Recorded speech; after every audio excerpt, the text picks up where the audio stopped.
Hey guys, hello. So, um, yeah, let's go back to this goal of 2200 to be able to participate in elite tournaments. Wanted to see, yeah, my bullet is almost there because yesterday I took part in the warm up for the title chess arena, and Humat Pro won, by the way. Anyway, I took part in the warm-up tournament, so I faced a lot of strong players and managed to increase my bullet there. Yeah, this was yesterday. 99 wins and 50 losses. A lot of bullet yesterday, yes.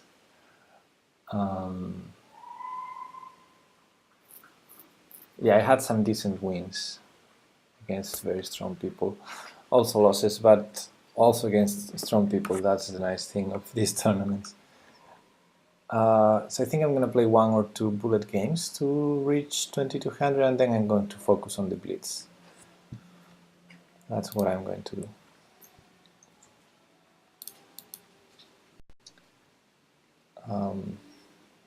See if I can go to the play area. Okay, so let's focus for one game rated bullet standard. Let's do an easy one, maybe, hopefully, 1700 to warm up and see if I can get my 2200 and then focus on Blitz. Okay, I'm going to go for a Benoni. I'm going to take that already. And Fianchetto, everything is normal. Castles, he took there, that's strange. I'm very tempted to take here and start putting pressure to that structure. Probably not the best plan, but okay. He doesn't have the dark square bishop anymore either, so I'm not entirely scared about these weaknesses. Now this is really, those two pawns are really tender. Actually, this was hanging the whole time.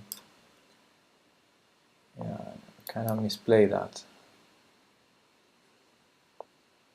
Anyway, now I'm really building strong pressure here. Hey Violatic, can I just trade this and go for the winning endgame? Should be winning.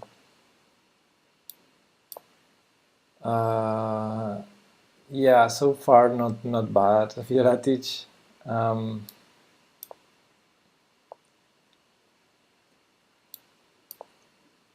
You drank a lot of caipirinha. Nice. I cannot do that. Is this too dangerous? Because I don't want to weaken b6. So let's just do nothing for a couple of moves. Or bring the king or something. Maybe if I just defend b6. Oh, but this is mono in check. Okay, let's go back. And let's prevent it for the next time. No, that's dangerous also. Okay, let's. I'm low on time. Okay, I need to focus on this one. I don't want to lose it. Okay, now it's easy. Now it has to be easy. Okay, that's gonna be weak. I mean this. Now a7 is not attacked, so it's my turn to go there.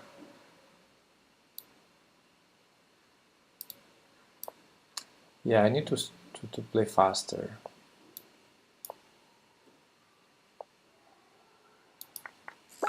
Let's use this or not. Let's go back. Didn't like the rook there in the end. The knight is really well placed there. Okay, I need to speed up. Activity. Oh, he resigned. Okay, that was good.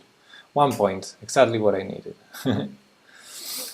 So I have a request for my learning. Do you think you could point out when the game transitions from early to mid game and mid game to late game? and I think it would help my planning. When does the game transition from opening to middle game and from middle game to end game? Is that your question? Hey main sequence, thanks for the hosting, even though it's an auto host, so maybe you're not here.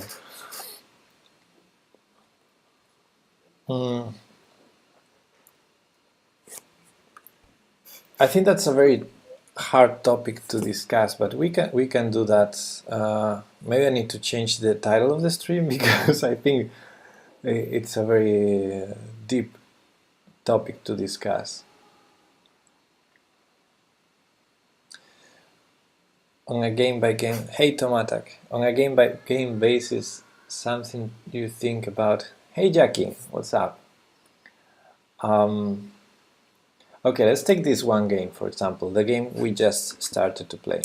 We all understand. Thanks for the host, Jackie. We all understand here it's still the opening. So what is important about the sometimes it's very difficult to split when does the opening end, and no problem, Violatic. Actually, I prefer to be useful for the viewers. So yeah, it's not usually, there's no concrete point when you can say, okay, now the opening ends and the middle game starts. It's a little bit fuzzy, and also in the end game, although there are some rules, of course. So we all know that in the opening you are focused on things like king safety, like trying to castle.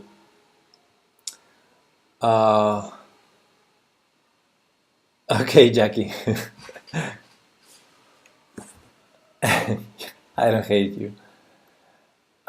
Yeah, so in the opening you focus on things like try to control the center as fast as possible, develop your pieces, try not to get behind in development, not to have terrible pieces. Try to look for some piece harmony, coordination, etc.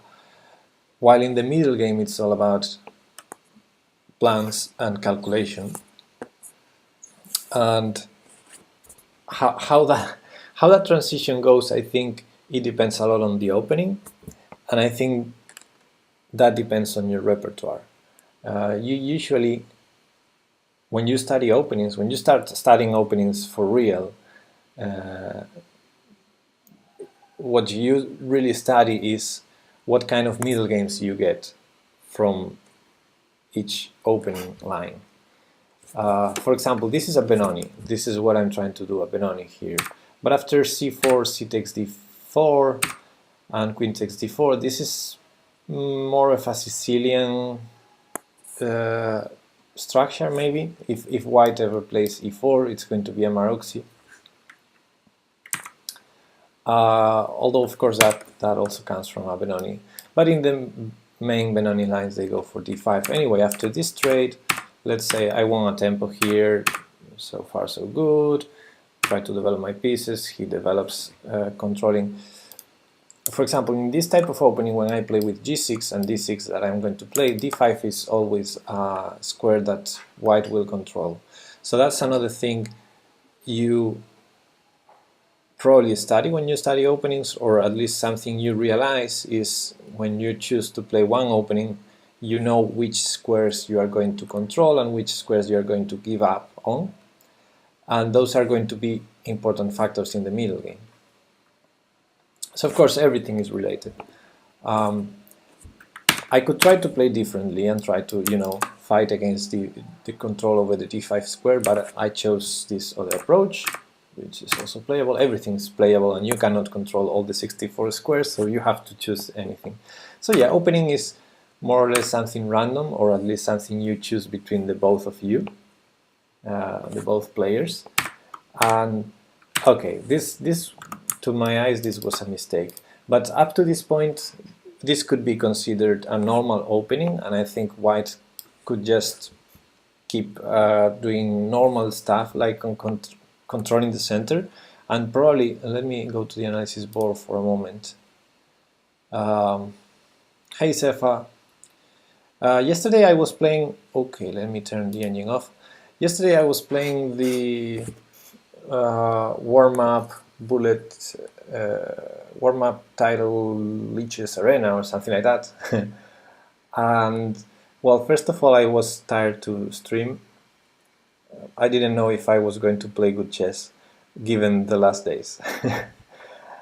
And also because it was a bullet tournament against very strong people, you know, GMs, IMs, and so I didn't want the lag when I stream. So I just played that tournament, and that was all I did, I think, yesterday in regards of chess. But yeah, I did play chess. I did play that very specific tournament, and I did great also, so it was good. Defeated a couple of GMs, I think. Yes, I'm in my house, Roken, and I'm in the same room. It's just that changed the arrangement of my place. So, yeah, actually, I might be able to do this. Give me just a second. Let's see if I don't break anything. But I think you're gonna be familiar with this other part of the room, maybe. Yeah, that was the usual. Now I'm facing another wall, a different wall.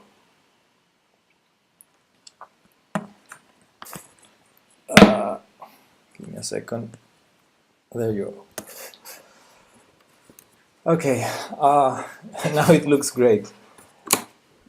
Yeah, I think one important reason to change the orientation is in the afternoons the sun enters through the window, and yeah, it was really not good when the webcam points directly to the sun.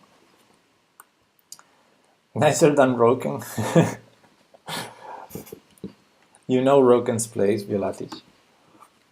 Anyway, let's keep trying to cover that topic of transition from opening to middle game and from middle game to end game. So in this particular game, for example, I think we're still in the latest stage of the opening.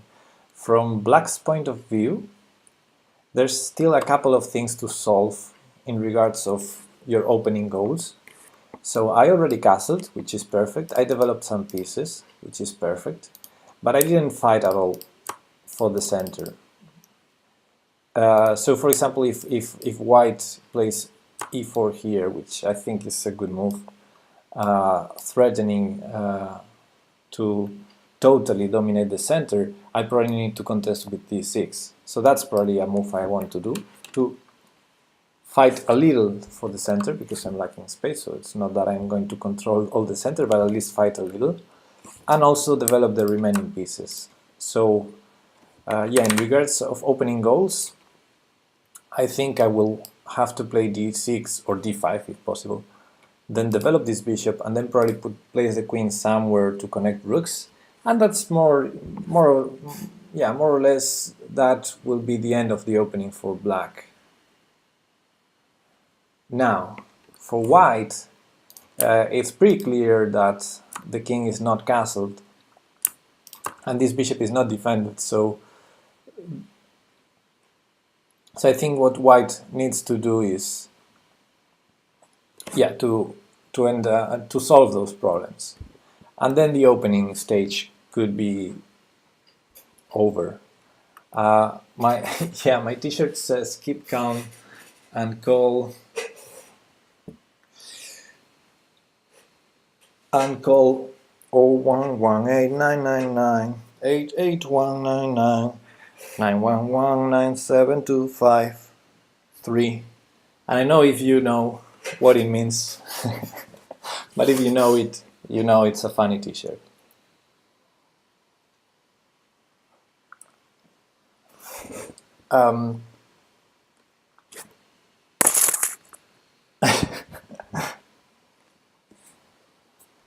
Does anyone know what this stands for?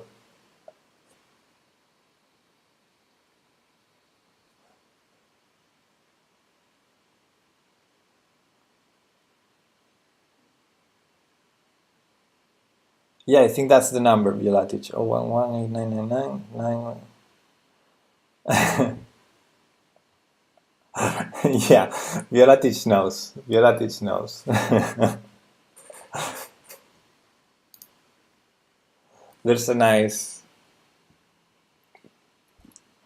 It would be nice if we find the commercial, not only the part of the commercial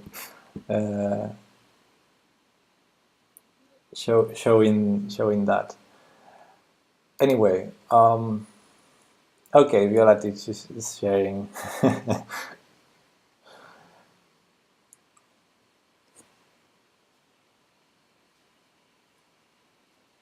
I'm not sure if I can share the clip. Let me try. Because I have a crop here and probably cannot. Yeah, I cannot capture the sound. I think.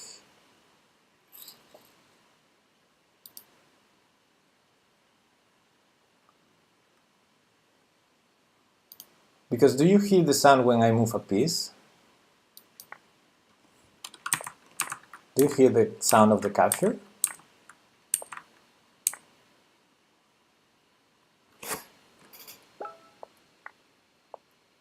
Maybe you do.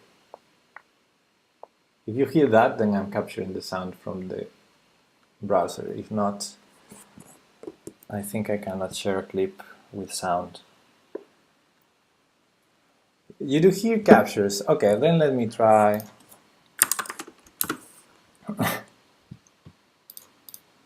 Let's try to show the clip. Hopefully the sound is captured. If not, you just tell me. That's what I knew. Would not live in fear of darkness. For the first time in ages. The crop is a little bit suspicious on my side. Ladies and gentlemen, our summer campaign. What do you think? Has this ever happened to you?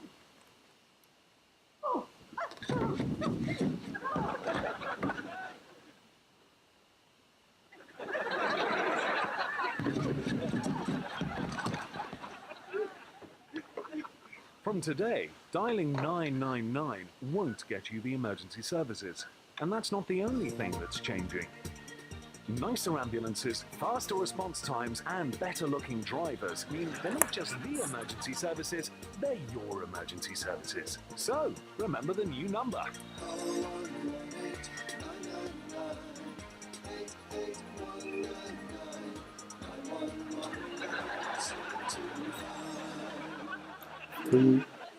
That's...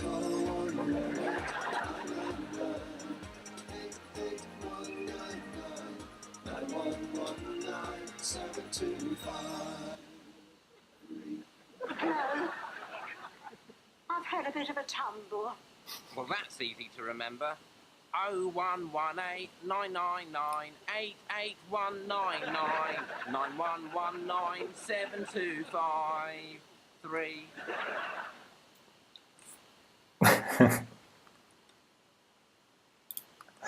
Okay.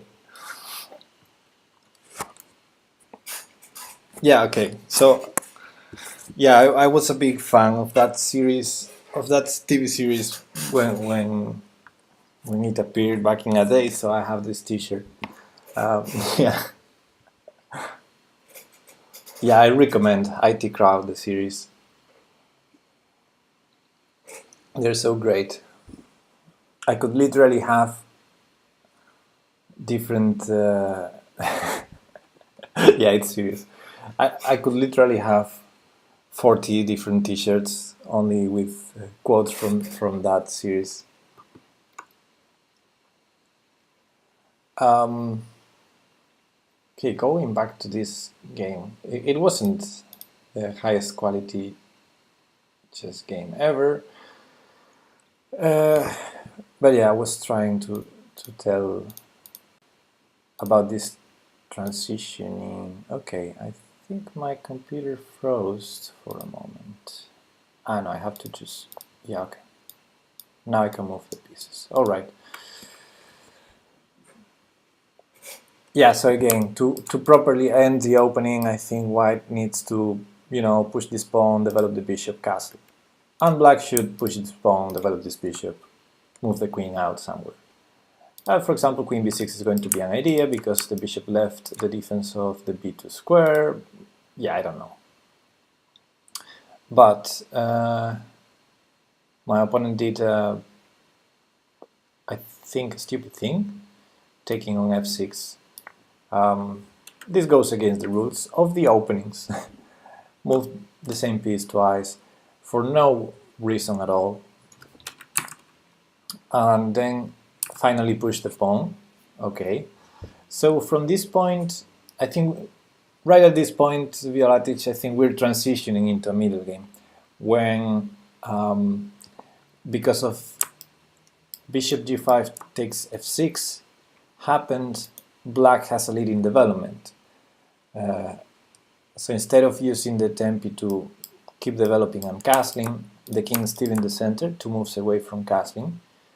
And it's a perfectly good time to start building pressure. Now that I see this, I mean, this was a bullet game and the quality wasn't high, but now that I see this position, instead of taking on c3, which was a very dubious decision, but I thought it would be nice, I think queen a5 might have been much better move. Preventing bishop e2, I mean preventing the plan. So I think this is an important way. When you're transitioning from opening to middle game, you try to use the problems of your opponent to keep an initiative or an advantage if possible.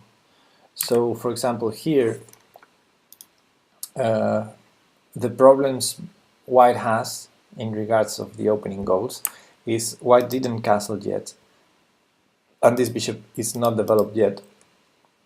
So castling is not an option for the following, at least for the following move. So I think that's the main problem of white. There's also a strategical problem, is white no longer has the bishop pair because he took on f6. And from black's perspective, yeah, it's we still didn't achieve all our opening goals because we didn't develop this bishop and connected rooks. But on the other hand, our king is pretty safe. So I think it's, because to connect rooks we're going to move the queen, I think it's a perfectly good moment to move the queen. So from all the possible moves, d6, or even what I did, which is not a good move, I think the most annoying for to play is the one that prevents what white wants to do, to complete development. And I think that's queen a5. For example, if I play d6 and white does this, and I just develop the bishop and white just castles, then this is perfectly fine for white.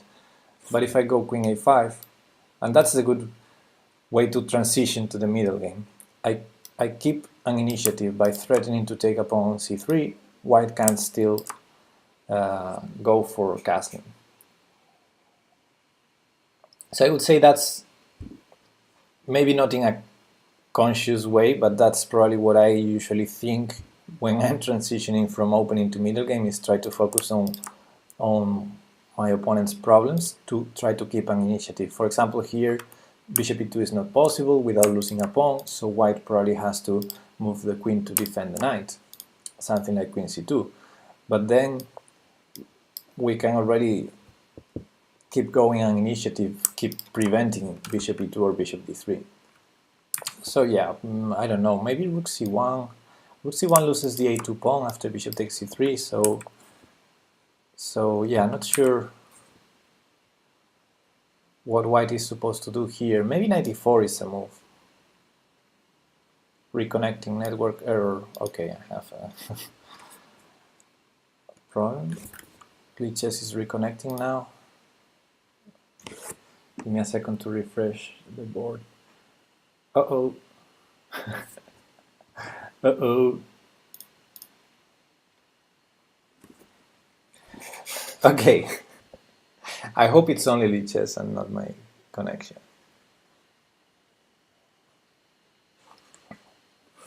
So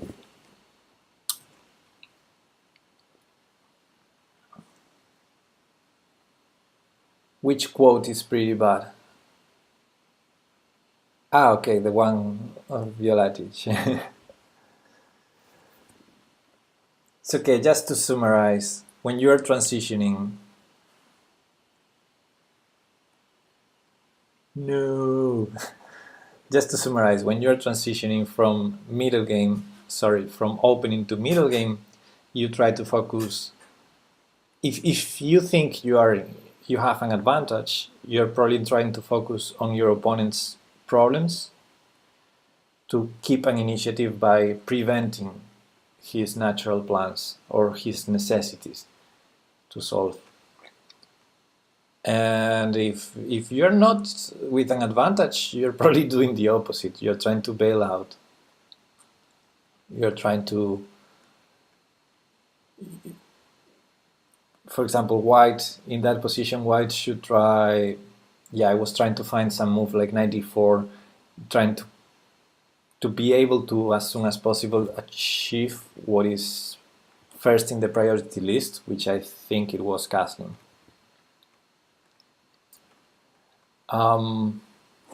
That's about going from opening to middle game. Then the middle game comes and it's all about plans and tactics, but all the plans and tactics come from the opening. So for example, in this game, white will have control over the d5 square, we said that. I took a not so sound decision. I took on c3, and that made the following moves very concrete. Okay, I think we're back. We're finally back. So yeah, I did a very committal transition to the middle game with this bishop takes c3 move. So I think queen a5 is probably better. But I took this decision because I said, okay, let's change one. Let's transform one advantage into another type of advantage. And that's something that usually happens in the middle game. All right? So yeah, the middle game is about tactics, strategy, plans, and I took a decision that is usually happening in the middle game, when you're transforming one advantage into another. So I have one advantage, which is leading development. I also have the bishop pair advantage, and I totally threw that away to have this pawn structure advantage. And why did I do that?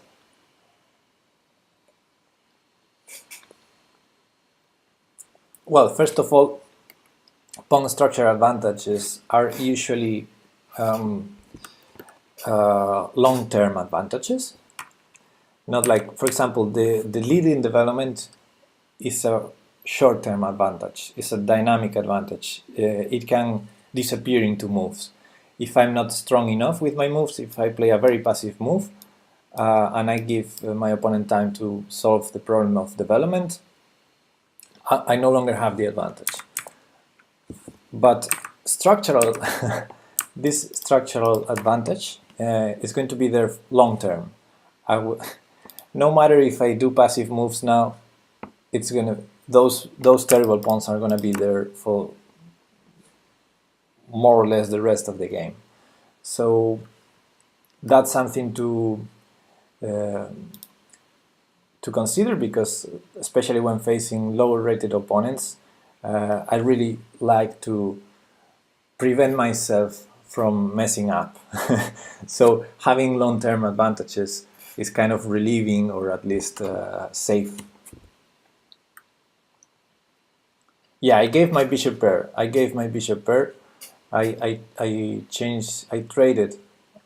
transformed that advantage into this other advantage. And I had a second reason, however, to do that, because I think the leading development helps me. Of course, I threw also part of my lead in development. I traded one developed piece, and now it's my only lead in development is that I'm already castled and my opponent is not. That's about it. But yes, as I said, I think this all those weak pawns, they're not only a long-term advantage for me, it's also something that allows an initiative very soon. So if you start attacking weaknesses, you can keep an initiative, and that's what I did. Following up with Queen A5, I'm preventing Bishop E2 again because I'm threatening here, so he has to defend with the Queen, which he did. And now there's no immediate threat that I can do against these pawns, but I kept building. So I played D6, I think, yes, because my idea is to very fast go to attack these guys over here. So now White finally has the chance to complete his opening, but when he does so, we reach this position. Yeah, actually Bishop E6 was kind of a blunder, or maybe not, maybe it was a trap. I honestly didn't see B7 hanging. But anyway, at the end of the day, at the end of the opening, after I solved some difficulties here, I have this position where it's pretty clear that the outcome of the opening is that I have a strong initiative against these pawns. Now, the transition from middle game to end game depends pretty much on how the middle game goes. Because sometimes you're already winning out of the middle game, sometimes you're not. So yeah, transitioning from middle game to end game, I think in general, in a general way,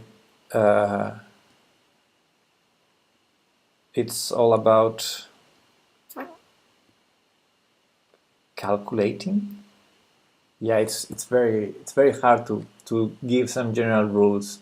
And if I look at this game, I'm probably winning out of the middle game anyway. So yeah, I took a pawn immediately here, and okay, that's definitely a way to transition to the end game.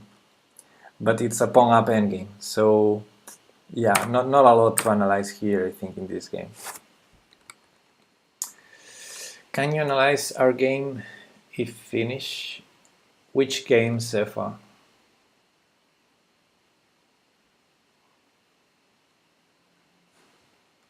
No, this was a bullet game.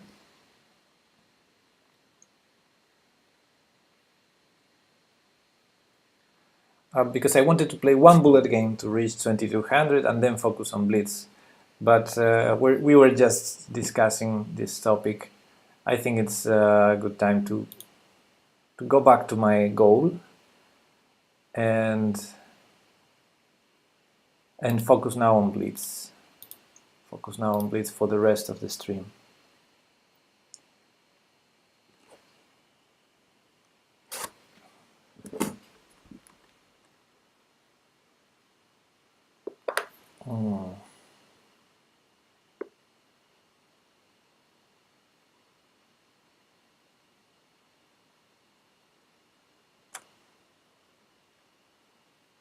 Okay, need to answer one quick message here.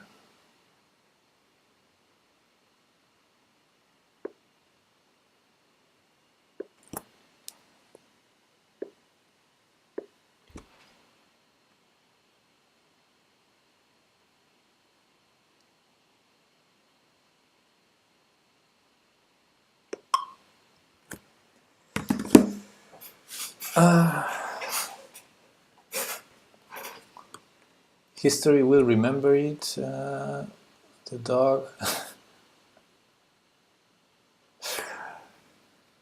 Sorry, I had to answer a message. Okay, let's play some bullet. 3 plus 2. Let's start with this 2000 guy. Shaheen, let's go. I want your points. You have more rating points than I do. Have you ever played with the bottom sound option on leeches? Bottom sound option? I don't know what is that. Bottom sound option? What is that? Oh, what's going on here? D6 there. It's a strange move. So if I go here, is E6 the idea or knight B6? Knight B6 probably. Let me take here. Let's see which one he chooses. I expect taking on E5, but maybe it's risky for him. When you go to sounds, there is a drop down. One is at the bottom. It's called like pentatonic or something weird. Okay, I'll have a look at that. Pentatonic. Maybe I missed bishop g4, or maybe not, because queen a4 check. Okay, I need to develop. So bishop b5, bishop g4, nothing special. Actually, bishop g4, queen a4 anyway. So of course I wanted to move the bishop somewhere because I want to castle. So bishop g4, queen a4, and there's no time to take on f3, I think.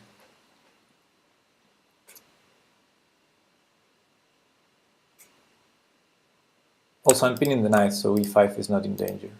Okay, so now the bishop is trapped under his structure, so probably my bishop just goes back at some point. Queen c7, putting pressure here, rook e1, natural move to protect it. The problem is I don't have this move because of this annoying knight here, but I can threaten the knight or not. Now he has this threat, so I need to do something. Probably cannot develop any new piece. Well, maybe I can do this. It's a strange move, but it's usually common theme in the Alapin. 93 takes, yeah, 93. Yes. So in general, if I can solve my problems with developing moves, I tend to prefer those over moving twice the same piece. Yeah, my knight is not especially happy on a3, but okay, now I can go here, knight g6, bishop g3. Yeah, and now this knight is controlled more or less. Bishop d3, c4, bishop a4. Okay, let's go all the way back, because if c4, I probably don't want to allow bishop takes a3, and I will just.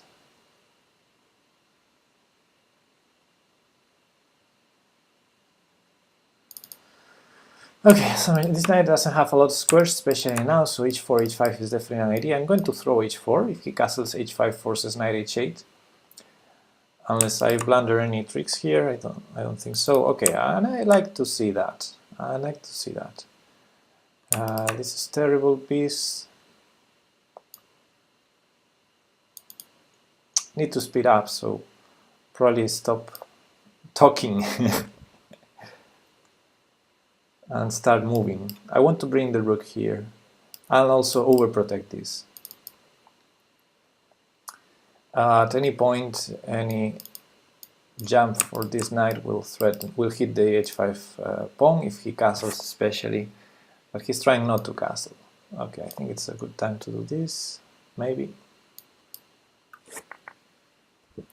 Now bishop b4, rook d1. Supporting now the new weak pawn.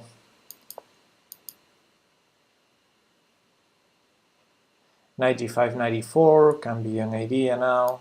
Knight g5, knight here.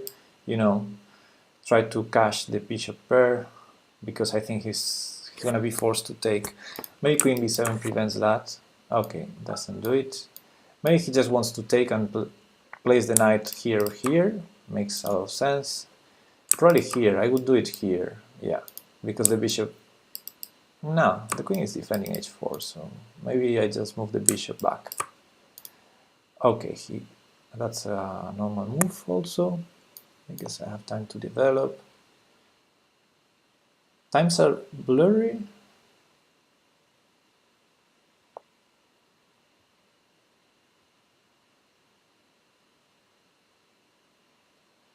Okay, and now I need to come up with a plan here. I guess a4 is an idea. Let's first put the rook here. I don't see a threat by him yet, so maybe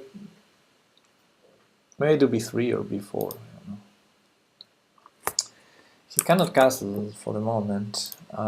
Yeah, 4 f5 is also an idea. Let's go. Let's go. Let's go. Maybe this rook goes back to support the attack. Okay, that's prevented now. It's very blocked, the position. I don't like that, because of course I want the position to be open for my bishops. So yeah, now a4 is definitely an idea. Okay, that's annoying. So I'm gonna go here and probably g3. And I wanna go a4. Definitely a4 is the break I want to do. So g3 first, I want to be safe. Let's do it now. And he's not gonna take, he's going to do anything there. Maybe king here, I don't know. No, the king is safe on g1, right?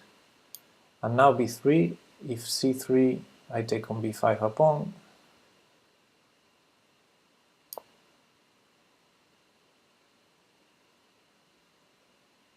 At least it's opening the position.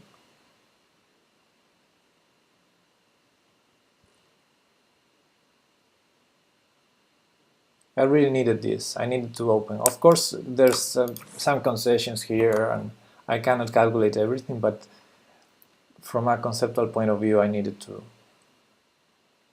open that. And now my opponent is has some time issues. Okay, let's take here first. I'm not sure if that's the best. Oh, he allows me to trade everything. That's perfect. And now I can still not take here. Need to be careful. The position is not entirely easy. Start with this. Although now I'm seeing that's probably not the best. Okay, let's win some tempi. And defend d4 is probably not the best. Let's ping there. Let's see if I can work with that. As long as bishop d4 is not a check. I think I can take this. I think that was a blunder by my opponent. Yeah. And now let's go back. Yeah, that's going to be an annoying pawn. And who blundered now? Who was the one blundering now?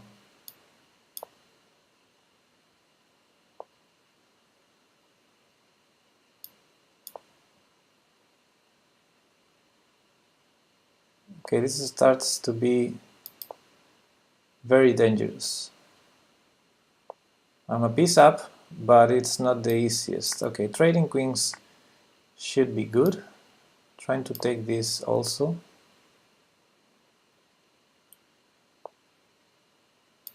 I'm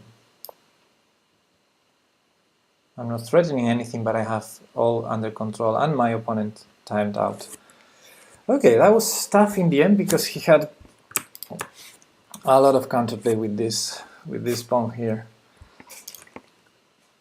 And of course, when I went here, I had to say, okay, here I just take with the bishop, and here I just take with the bishop also. So I think he has nothing here. Rook b2, probably a precise move, because if I allow rook a2, then I will start jumping, and it's dangerous.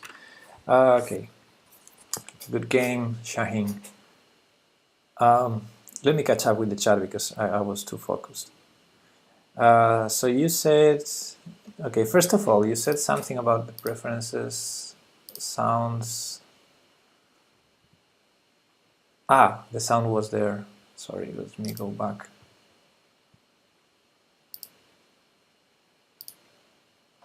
Sound pentatonic.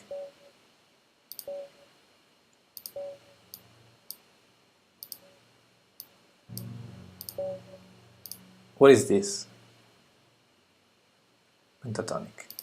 Let me see it on the analysis board because I can hear the sound here. So okay. It's weird. Yeah, it's weird. Okay, let me catch up now with the chat. Timers are blurry. Can you try to turn down for what? For what? What do you mean? A bit blurry. Blurry.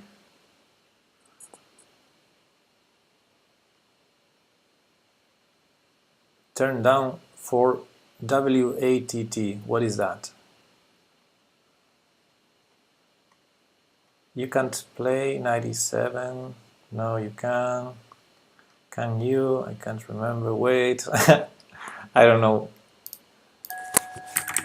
Where were you talking about that? Wow. These sounds are crazy. Crazy as hell.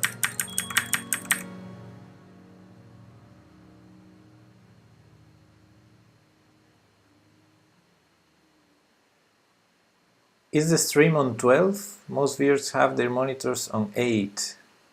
So please turn down for... I don't know what you're talking about. What kind of unit is that?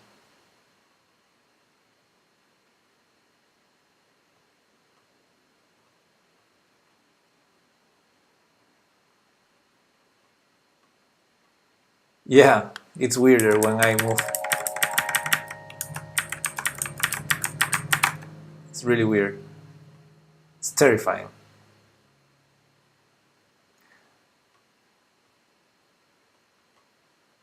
Yeah, for what?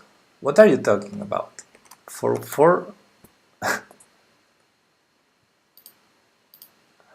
It's a joke. Okay, I just don't get it. It's all good. Okay. Okay, I have a challenge, but it's a 1 minute game and it's casual, so I'm not gonna take it. So yeah, let me. I probably need to update this command. Give me a second. Edit com. Accepting challenges. Rated Blitz.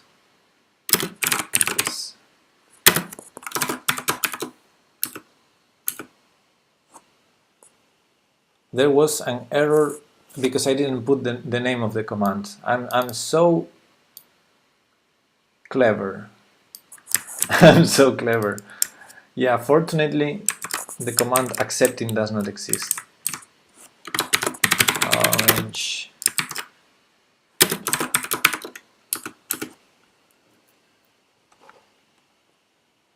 There you go. Okay, I guess that quote, Roken, I guess that quote is funny. I just don't get it.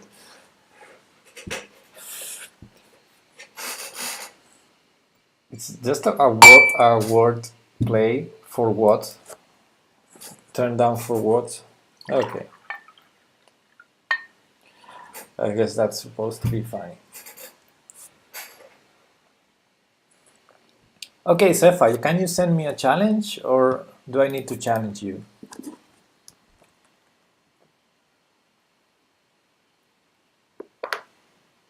Ah, it's a song.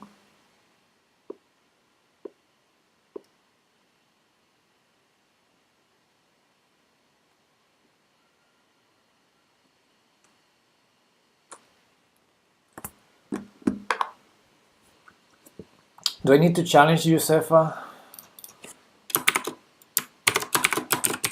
Sebastian.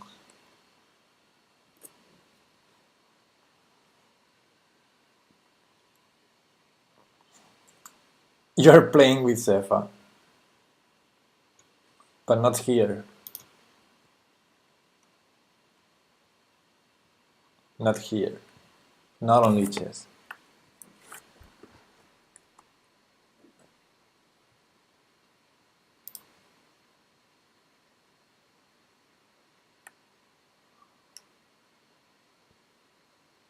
You're playing in chat. So, all Okay, all started.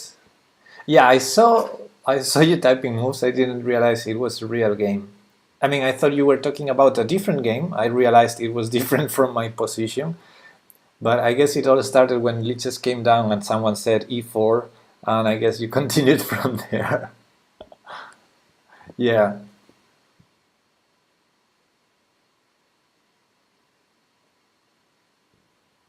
Okay, I see your challenge, Sefa. Let's take it.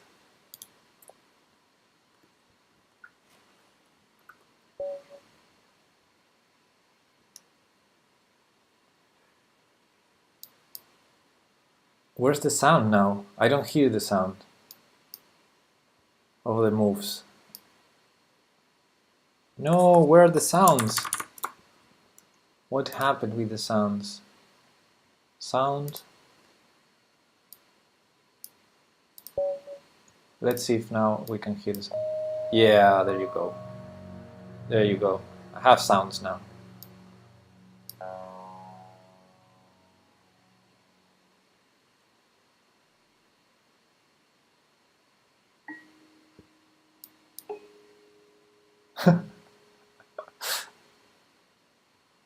They're funny. These sounds are funny.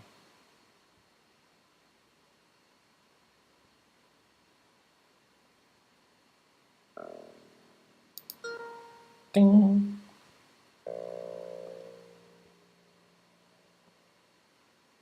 That was a tricky one.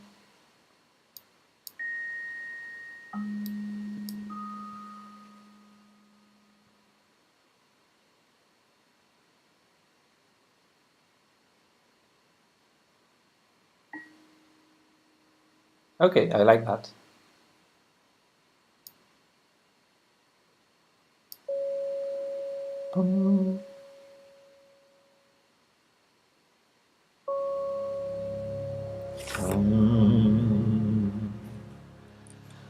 What to take with? I like two of them. Queen takes, I don't like it. But, I guess I'll keep it safe.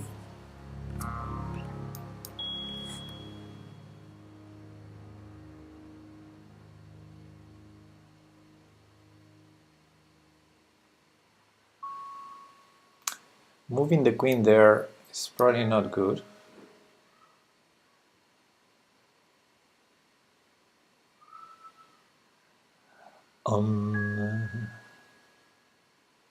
Can I do this check? Is it annoying enough? Nah, not enough.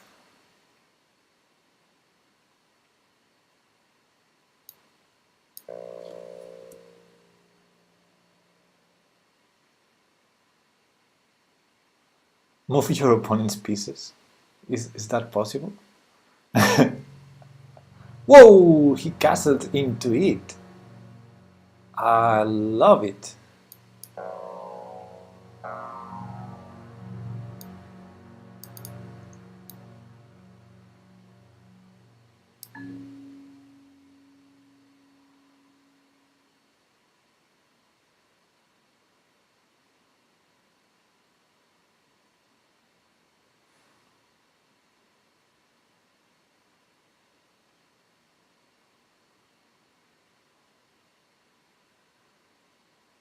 Yeah, I had a better move. I know I had a better move. I can still do it now.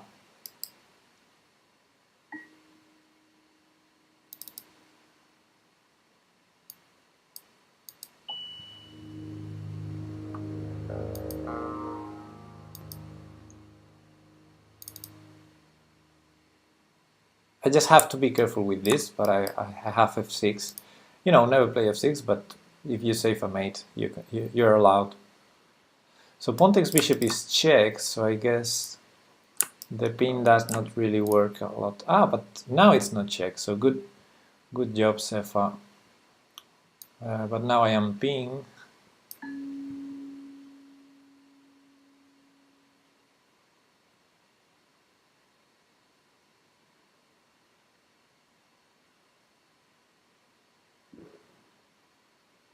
Now the bishop cannot move because it would be mate.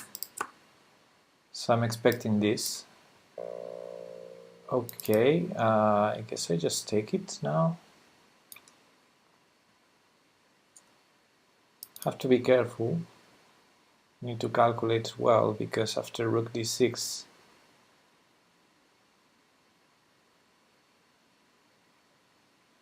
yeah, have to be careful here.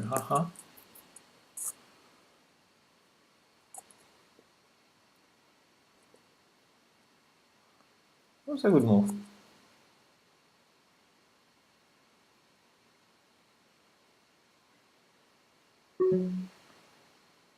That was actually a pretty good move.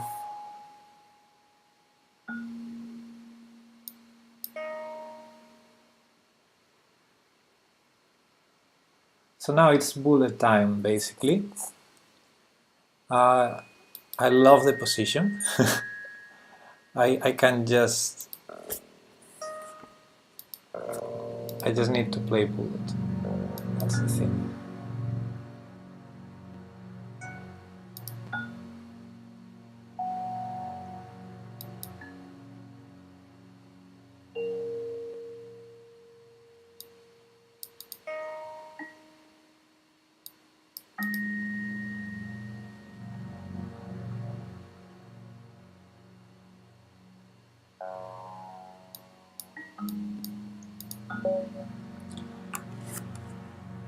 Okay, GG, Sefa.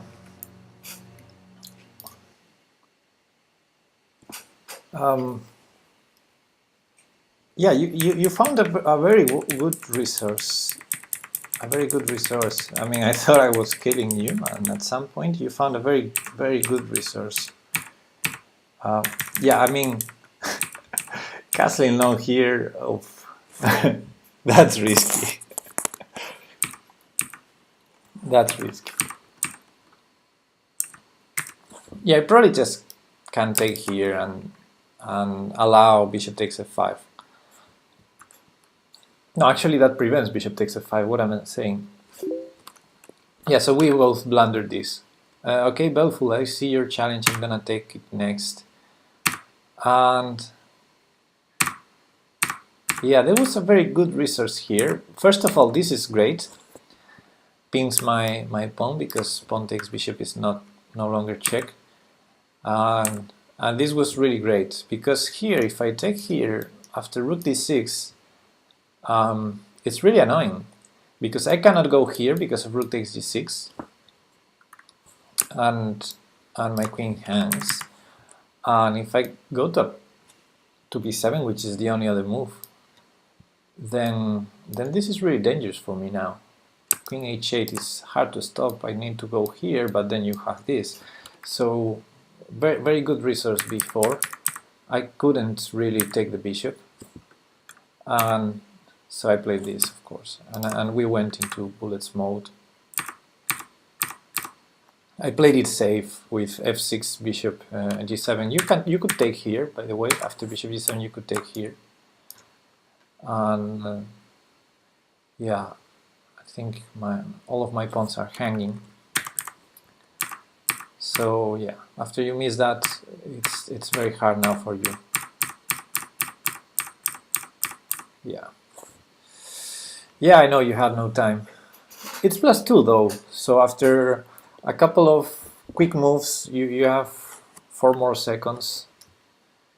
It's...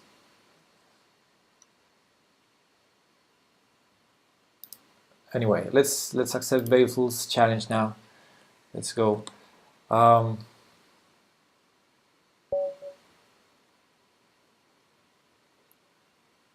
Again, the sound. Where is the sound? The sound disappears every time.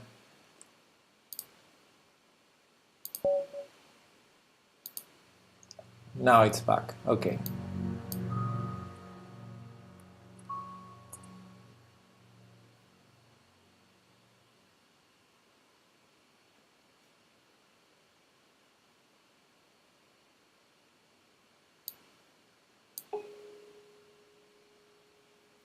Okay, Sefa, you challenged me.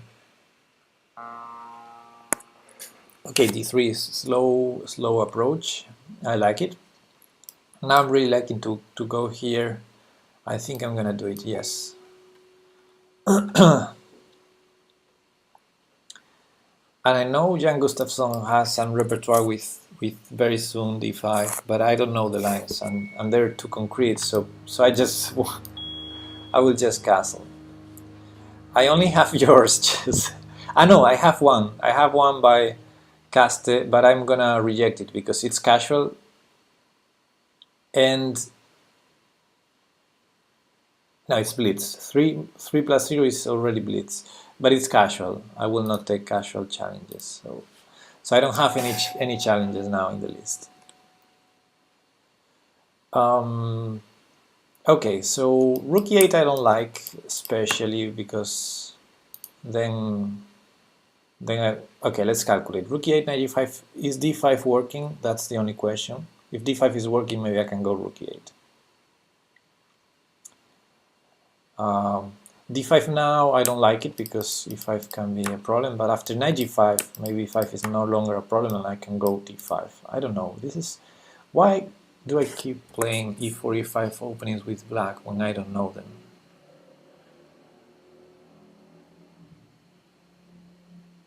Okay, let's come up with a plan. a6, b5 is normal, right?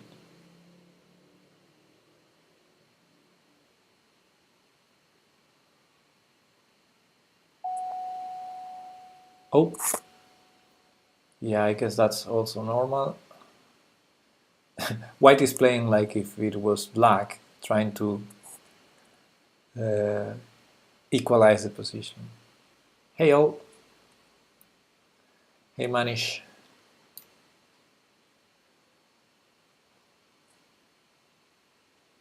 Okay, let's accept the trade and at least it could create some imbalance now.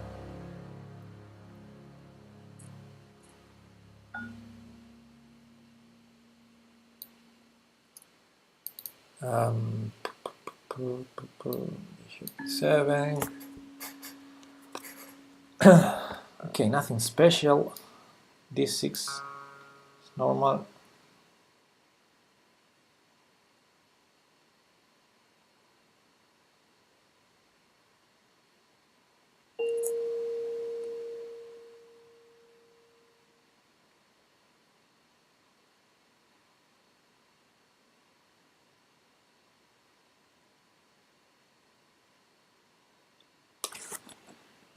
What could be my plan? Knight g4 is an idea, knight d4 and c5 is another idea, king h8 to play for f5 with knight g4, f5.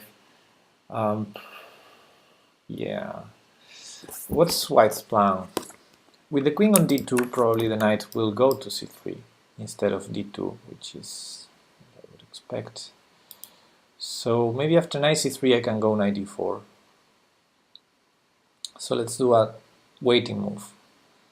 Let's prevent any knight g5 ideas. That's my waiting move. And if knight c3, knight d4. Wow! That changes the character of the position now. Now this is no longer defended, so putting something on the b file that is about to open could be an idea. Knight d4, I like it now, I think. This pawn is going to be weak for the rest of the game. What else? What else? Or I can take, and if he wants to get rid of that, then a4 is going to be weak. If he takes with the bishop, yeah, taking with the bishop, I guess that's okay. Yeah, no, I'm going to go for this. I'm going to go for this. I understand it's risky because of rook g3. But I wanted to go king h8 anyway at some point, so I guess it's okay.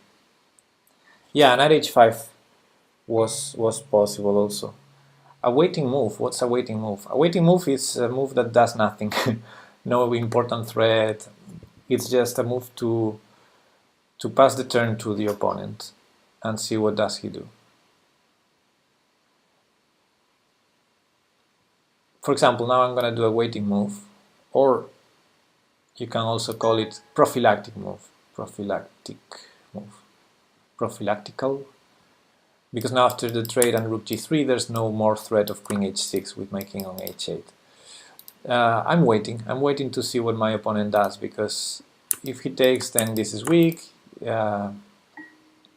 If he goes there, putting pressure here, I can go. I don't know what to do actually. So yeah, waiting move is just waiting, so that your opponent, inviting your opponent to take the decisions.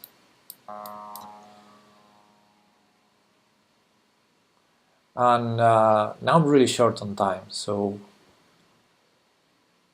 I will try to speed up a little.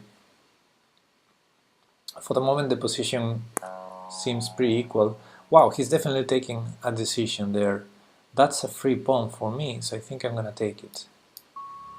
I'm gonna take it, and okay, it's just a pawn, and my e5 pawn is weak now, but look at this recently opened file. So queen e7, some rook to d8. As long as I survive, this should be great. Of course, there's some pressure on f7. So that's why I want to put the queen on e7. Also defending, defending these 2 pawns here that aren't defended. Okay, so let's do it. Just connected rooks. Try to build something against the weakness. Okay, that knight goes here, and that could potentially be very annoying. So, do I need to go here? Probably. And since I'm short on time, I'm gonna do it. It's an ugly move. But I think it's required. I cannot allow knight f5 to land on the board.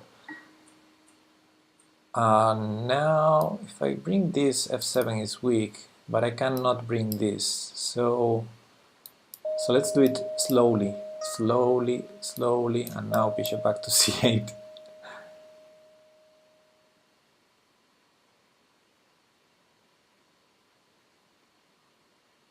I can also start pushing this pawn mass at some point. Not now, I don't see a good way now.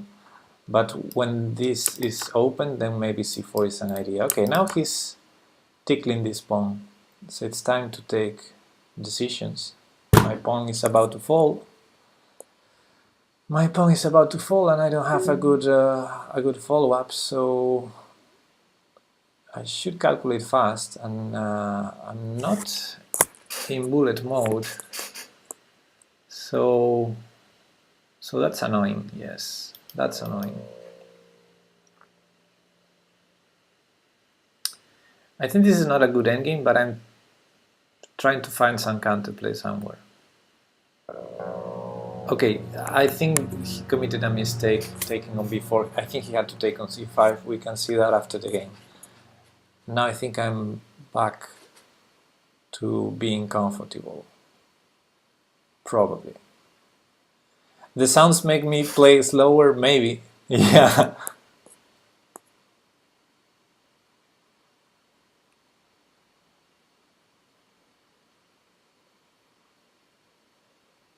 Maybe that's true.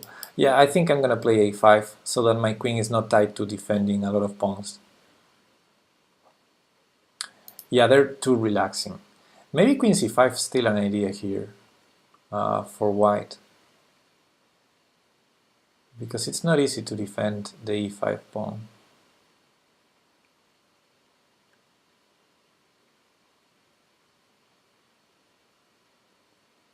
I mean, it's not so hard, but okay, let's defend this. Yeah, maybe. I think I don't like these sounds, to be honest. Okay, the bishop is going to a4. It's not that I can prevent it, but if the bishop goes here, then good one now. Okay, I have some issues. I'm losing a pawn, so let's do it in the best way. That wasn't the best way. Couldn't be. But I'm totally in bullet mode now. I mean, I'm about to lose on time, so yeah. I'm giving up a pawn now. but I need to play fast. Oh, mouse lead by my opponent. If he asks for a take back, I'm gonna ask for a take back. Yeah, fast, fast. My time is getting... Okay, now let's continue from here. And he's giving me time in return. Thank you, Baleful. Okay, let's defend the pawn. Poof, this position is really tough. I have no move against e5, I think. Yeah, this is completely losing for me now. I'm gonna trade.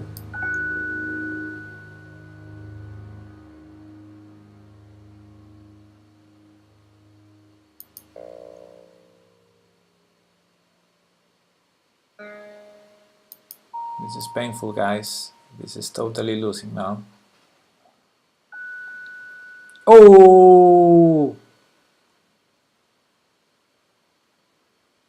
What a move he found. Okay, now I have to resign. No, why did I do that?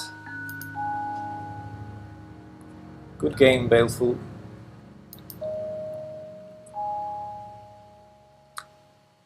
Good game.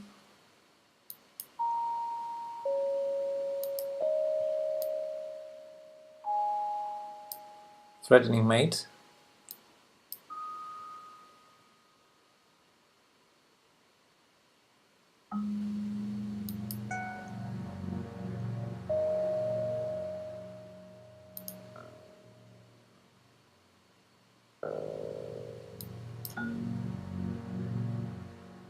Knight c3, I missed knight c3. Okay, never mind.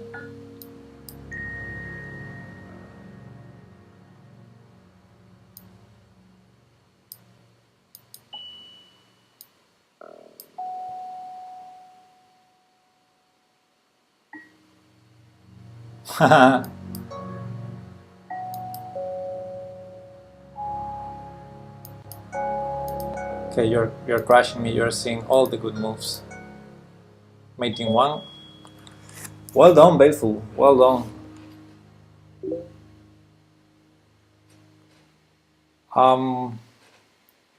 Yeah, it was a little bit painful, I have to say. I played a terrible game. All the game.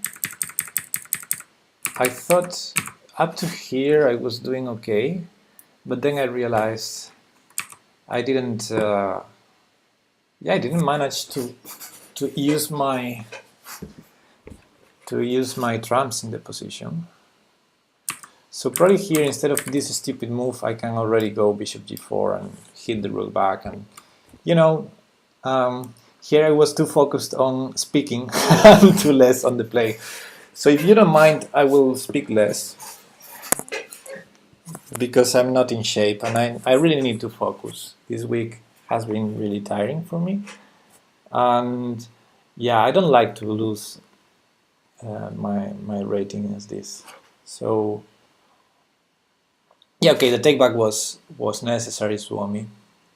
Let's take Sefa's challenge now. Yeah, hopefully if you keep challenging me to 5+3, I can speak during the games, but I will try to focus a little on them also. Okay, for the moment, topical line.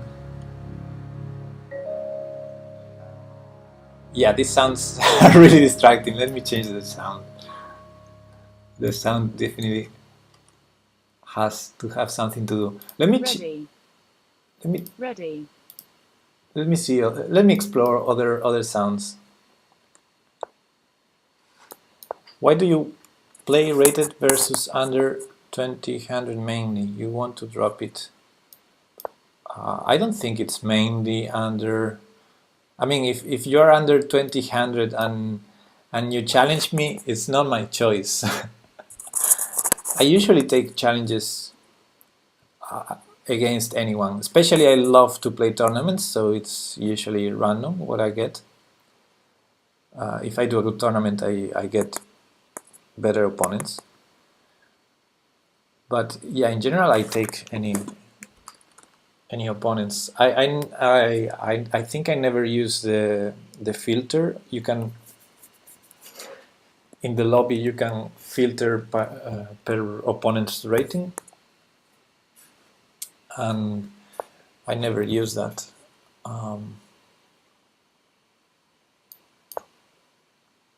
So this is normal sound. I thought I selected robot. Ready.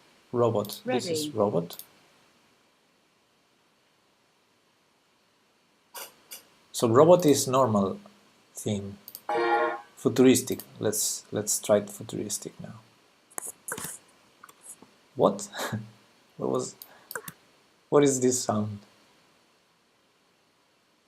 Okay, it's nice.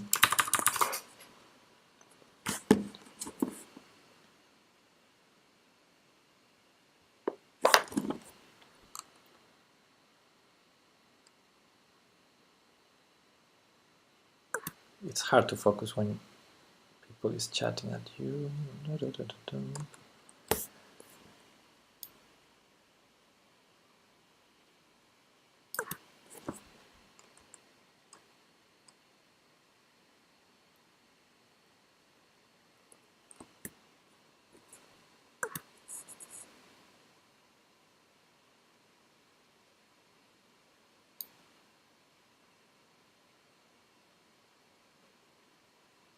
C5. Okay, let's accept my mistake and go back.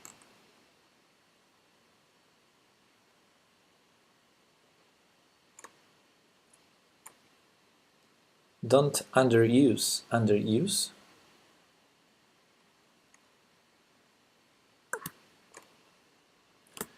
He castled, good move.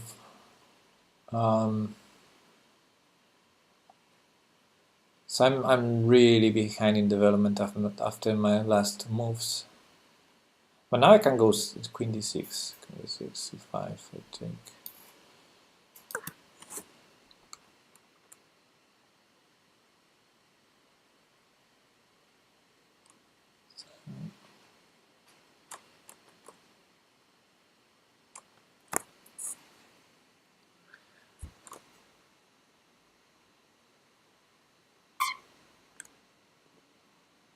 What a sound!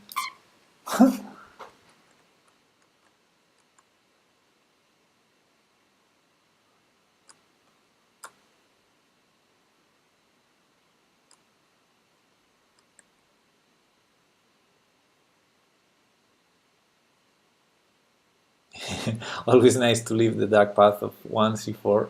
It's not a dark path. It's an explosive path. Okay, let's.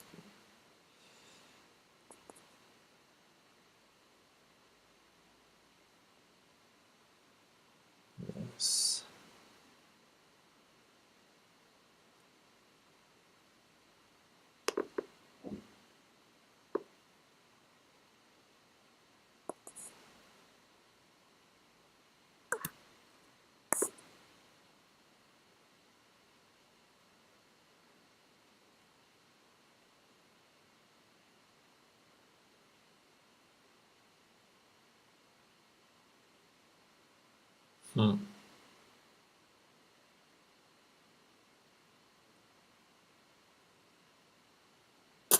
It's a pity. This is an interesting tournament next week in my town. I think I cannot play.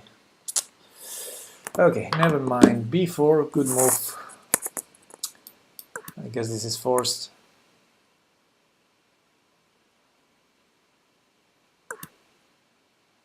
Whoa, whoa, whoa, whoa.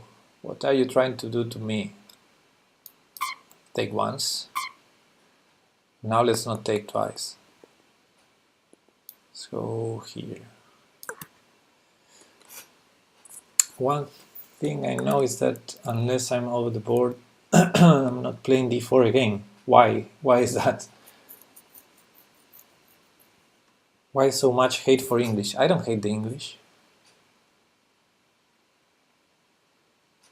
Okay, if I put the bishop here, it was for a reason. Just need to remember what the reason was. I don't think I want to take there, especially not improving his bishop. You know, this would be dangerous if the bishop lands on f3. Hey, John. I don't hate the English. Oh, bishop a6. Okay, I wanted to go here anyway, so maybe I just need to do that.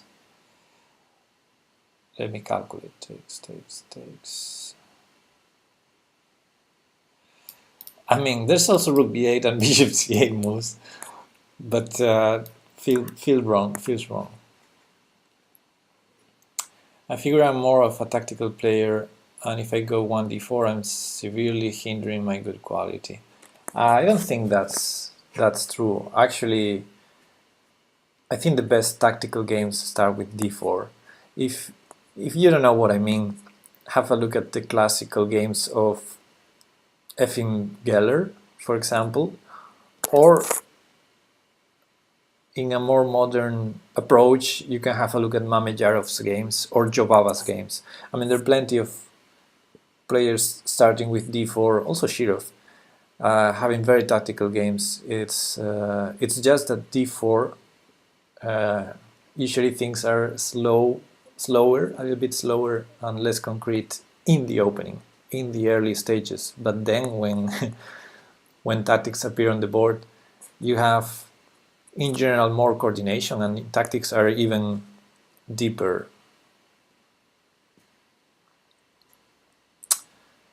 Talking about deep things, I need to do something here. I don't know what. Let's start trying to solve my problems.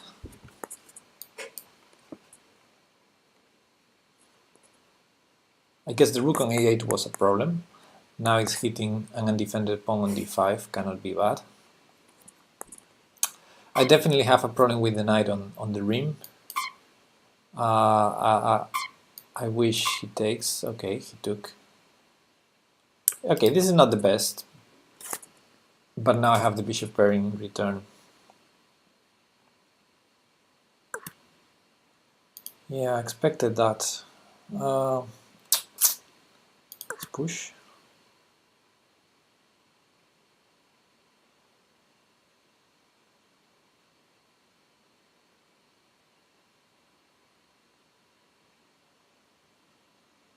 This might be an idea.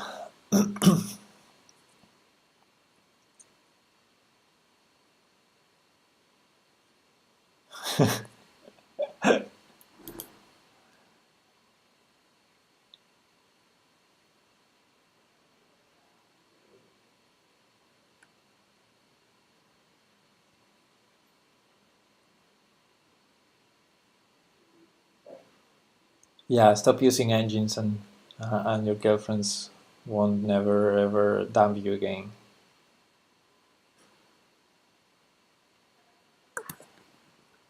Aha. I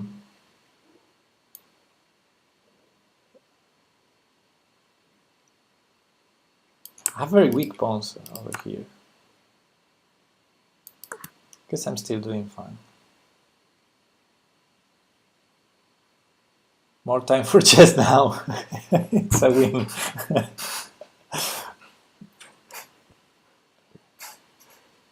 Yeah, my girlfriend is traveling this weekend. She's in London right now.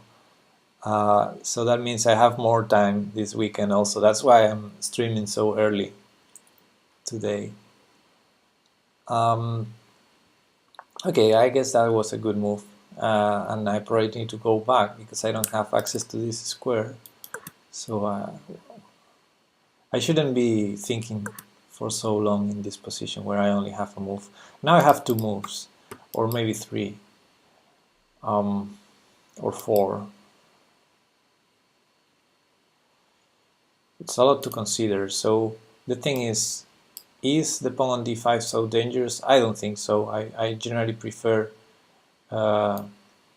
bishop versus knight. But given how I misplayed the previous games, I wouldn't bet on me converting this.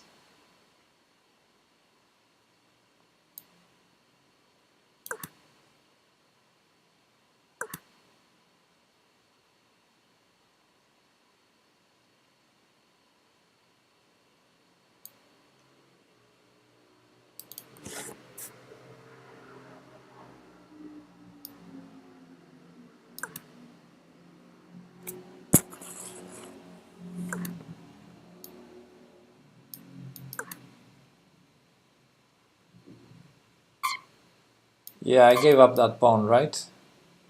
So this should be a losing endgame now for me. How did I do this? Anyway, as losing as this is, I'm still gonna try to get a draw here. Okay, let me first go. Makes more sense.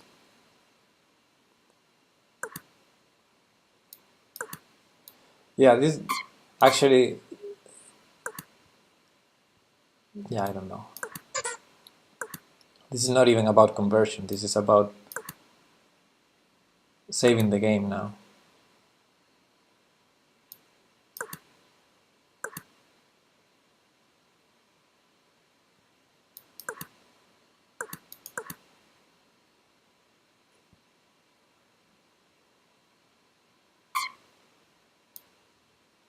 Now this should be a draw. Now this should be a draw, but I can still lose, guys. I can still lose, you know me. This is a draw now. This is a draw, guys. Well played, Sefa.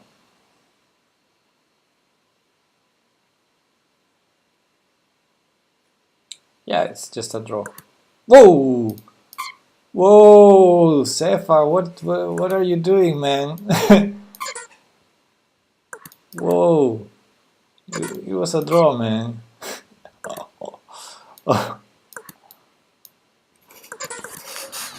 Okay,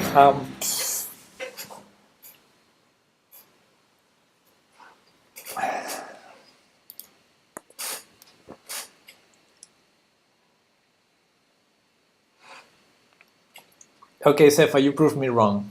Yeah, people is right in the chat. When I said it was a draw, you proved you could lose.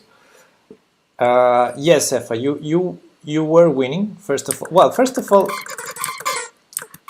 well, these sounds are amazing. Yeah, around this, I think it should be more or less a draw. I think your pawn is going to hang at some point. But then here I misplayed terribly. I mean, king g7 was very stupid. I think I probably have to go e3. And if... actually I thought... Oh, by the way, thanks for the follow, Kaguyutin.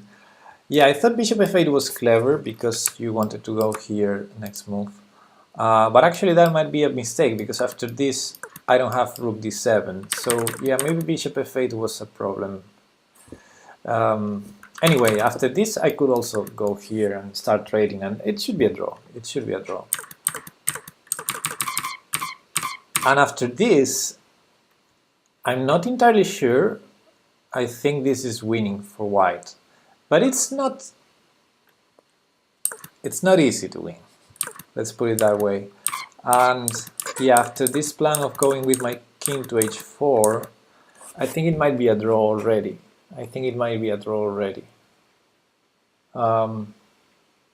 Because in general, the way to win here, if we get back to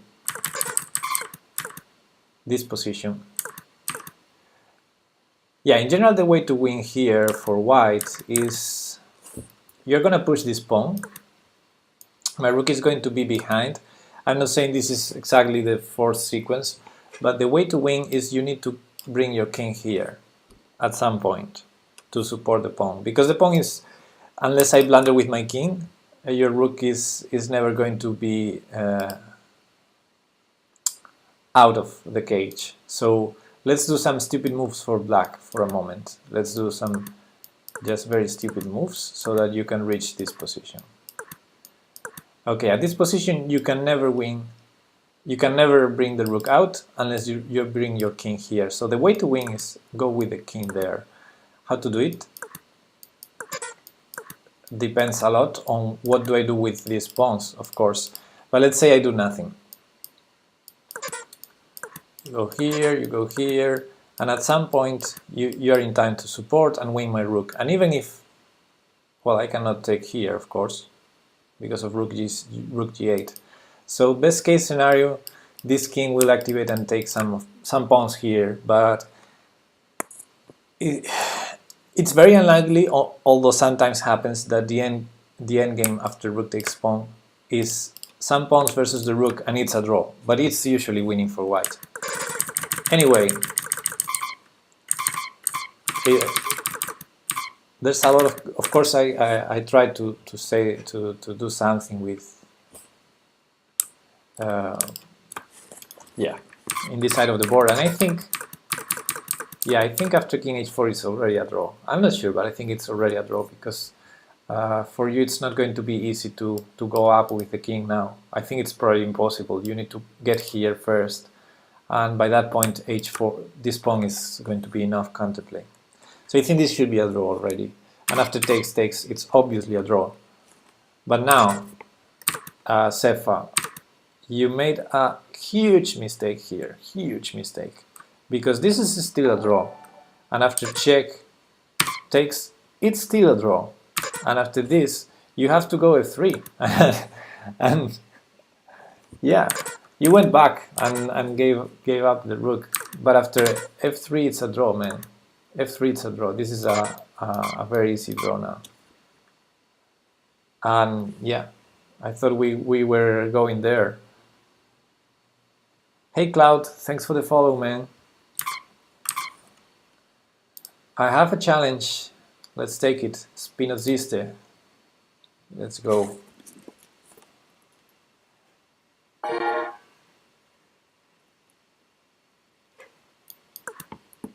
Let me change the sound now. Let's explore the next one. So we have SFX.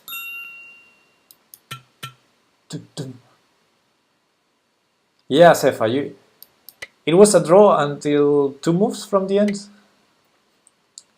This queen a5 line.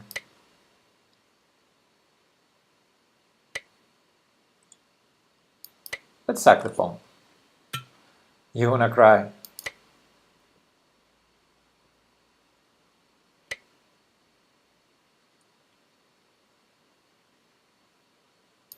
Can go there. Let's go here first. Seems funny. These sounds are terrible. Yeah. I'm gonna give up the a2 pawn, I think. Uh-oh.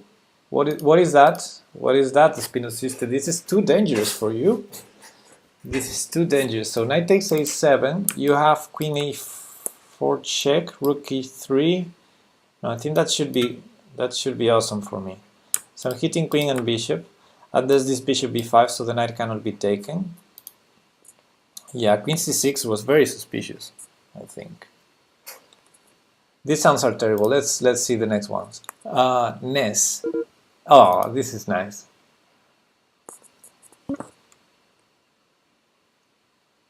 Now bishop here. c6, of course. What am I missing? Rook d3. Rook d3 first is interesting. No, but then the bishop. Yeah, actually rook d3 is nice because I'm taking a piece. But the knight never escapes from c8. Huh. Interesting. So let's consider this one again. Rook takes c8, queen takes... Nah, I'm gonna go for this one.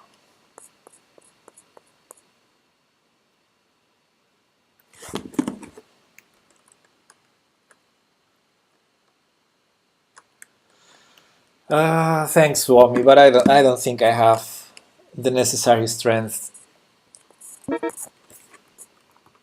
Okay, and here I wanted to go here, and the queen has to go back to d7. The bishop has to be defended, and now I can.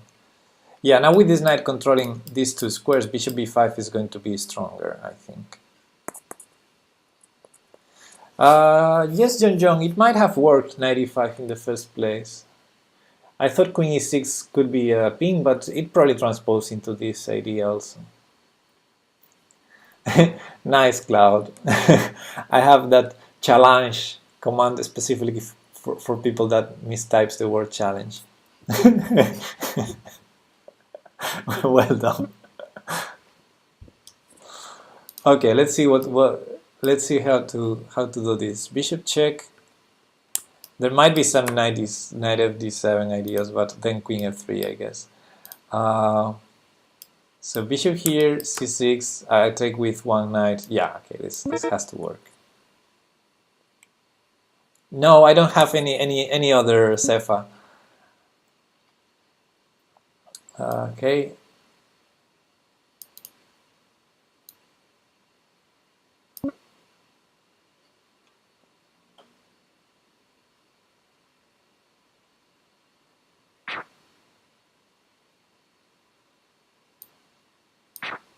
Let's threaten the queen. Now I can castle. Somehow black is not killed yet. That's unfortunate. I thought I had a great attack. Maybe I misplayed something. Still the position should be awesome, but it's annoying. It's annoying he survived. Okay, let's go here. Bishop c5, I probably go d4, or yeah, or maybe I take first on f6, takes on e3. Do I have a threat there? Take on e3 takes, or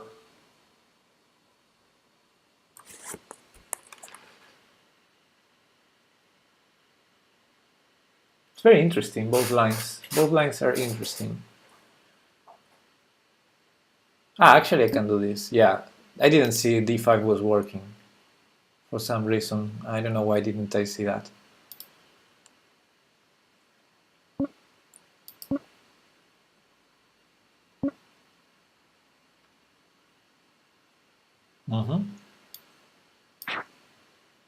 Okay, these sounds are not so cool either. Let me find something else. Okay, now I think this is totally winning now. Yeah. He had to take on c6. Let's find the next sounds. Piano. Piano sounds. This is not a piano. What are these sounds?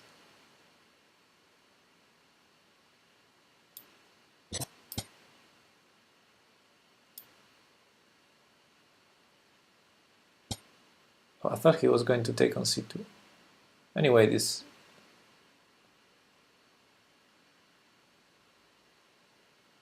let me take it here first. Let's allow a fork. I'm so kind. I'm so kind person. I'm such a kind person. Still winning though. I'm defending c2 tactically. So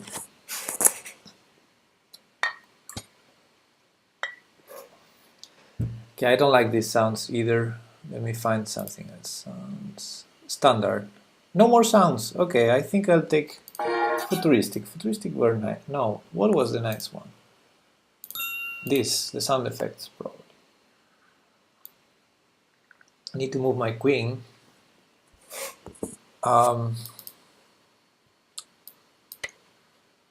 Let's... Oh, actually queen b6 was necessary. Okay, that also works. Oh, 8 seconds? 8 seconds, okay.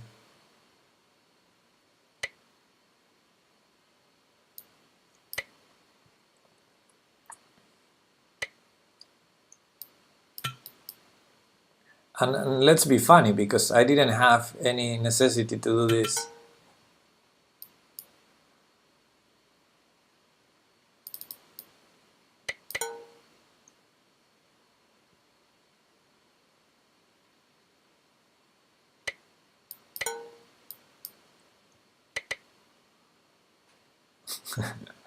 This was not necessary. A2 is defended, by the way. It's one of the points.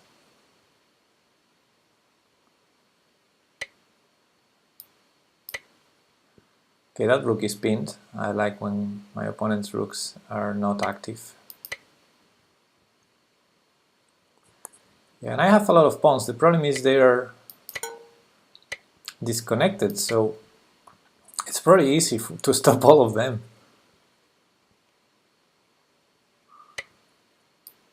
I'm relying on future blunders. Oh, he resigned. Okay, this wasn't an easy position, Spinoziste. Yeah, John, probably that was my first idea, but I didn't want to do that. It was like, ugh, you're not supposed to do that.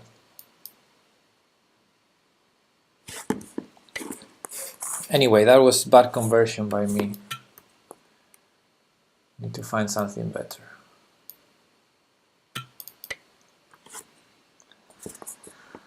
I need to be better than that. Is there any challenge? Yeah, I have one more challenge from Baleful, who wants to grab more points from me.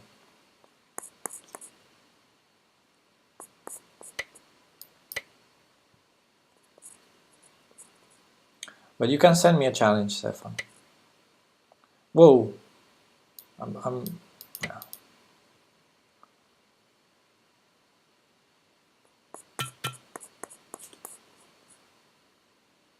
You don't want to play, you want to win. Okay. Then challenge some other guy. Okay, I'm giving up this pawn. I'm not sure if that's a terrible thing, but he didn't go for it. So let's defend it.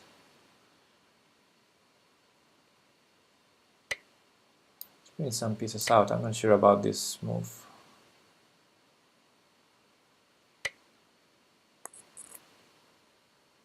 That was weird, but I guess it's a move.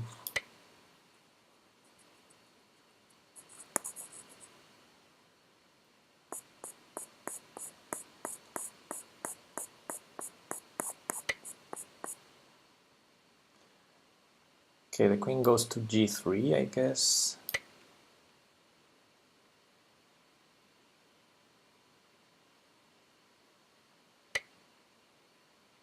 Can I do this?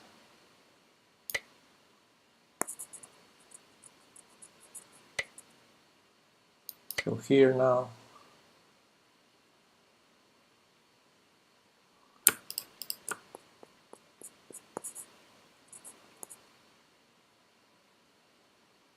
I only need to be careful with f7 if I go for, you know, to grab d3. I don't think there's a way for white to make use of it, but that's a good move. That prevents, I mean, hits here, but I think it's still winning a pawn. The problem is I need to take on f3 to be able to take here. Sorry, to take here. But I will. Now if bishop takes, queen takes. But if queen takes here, he trades and wins. Okay, so this doesn't work. It's annoying. It's annoying this doesn't work, so okay, let's defend d5.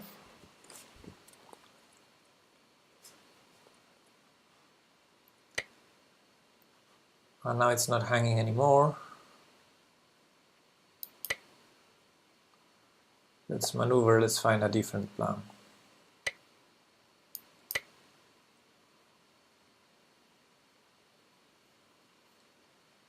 d4 is going to be annoying at some point.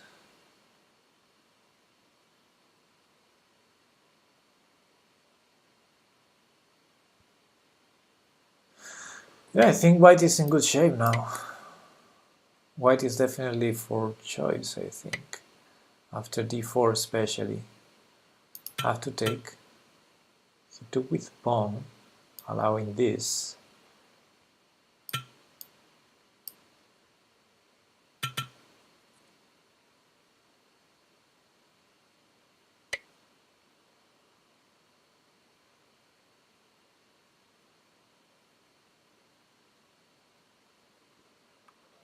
I don't know what to do.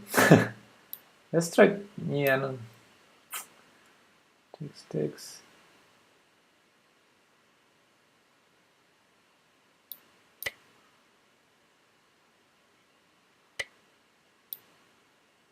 I'm not sure about this decision, but Yeah, I wanted to prevent d6, and I'm kind of forcing him to do d6 anyway.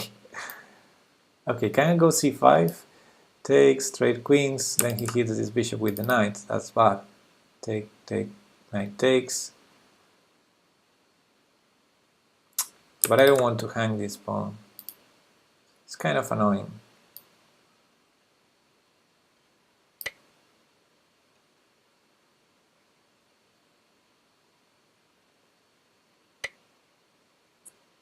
No, that cannot be a good move.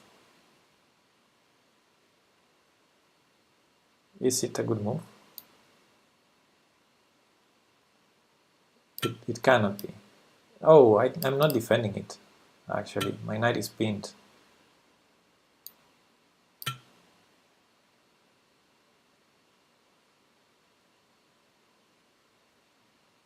Maybe rook d7. It's a good follow-up. Defending my rook. Okay, not now.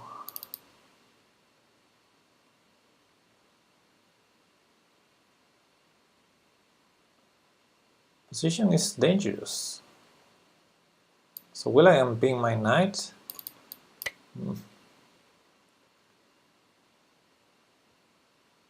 Position is dangerous, but I'm 2 pawns up. Just need to be careful with some mating ideas from my opponent.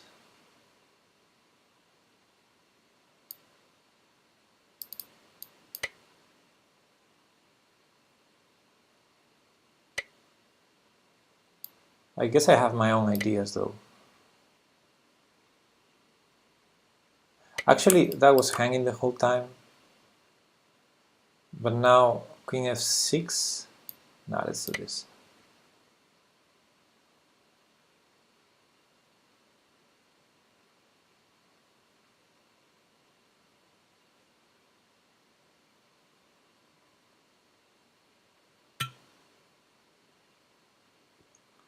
Okay, I didn't see that one coming. I have to admit.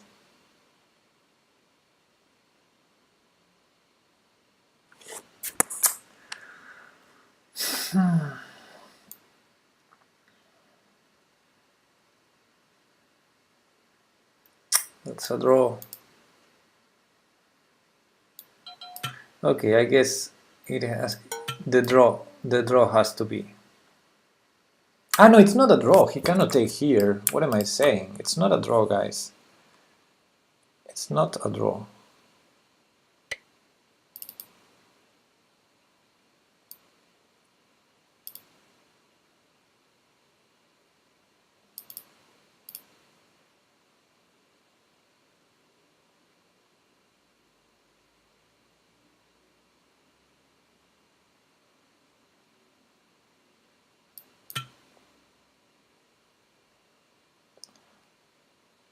Now it is a draw.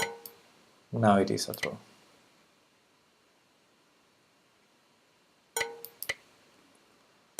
Yeah, I didn't see anything and my time was running. So good game, Spinosiste. I'm not sure if here I have something. I should have something. Yeah. I'm pretty sure I have something because you're not threatening anything. So yeah, maybe just h6. Yeah, I'm sorry my play is not being very smooth today. I probably should be winning here. Couldn't he have drawn with queen f8? No, because I had bishop g8. Actually, if I don't take on f3, there's no perpetual, because I always have bishop g8. So in the previous move here, queen f8, bishop g8, and it's not a draw. I just don't know why did I take on f3. It was very stupid. But I had like 2 seconds left, and yeah. I knew it was a draw, but I had to not lose on time. Rook takes g2 didn't work because the queen is defended by the knight. It's a pity. I thought it worked, but it didn't. Maybe it's still a playable endgame, however, after rook g2, knight g2, bishop f3. But I didn't have time to calculate this. Yeah, I'm always threatening mate there, Jonjo. Okay, let's take the next one. Baleful again, wanting my points. Okay, I'm losing a lot of rating today. I need to focus or something. Okay, give me a second. I'm gonna grab some coffee. I'll be right back.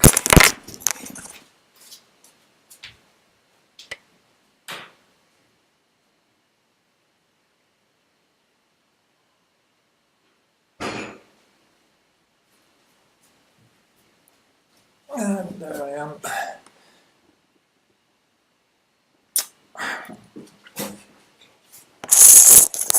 Okay, I hate this endgame, but I guess it's the...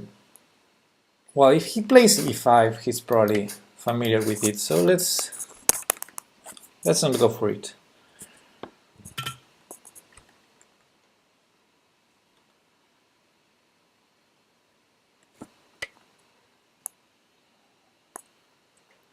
Okay, there's no bishop b4, so the most natural move is knight c3.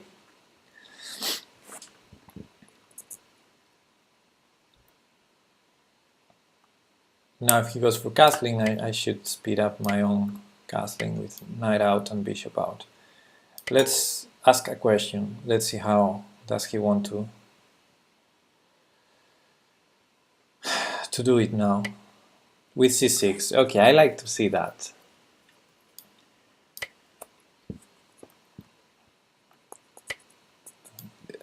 Any pawn moves are concessions.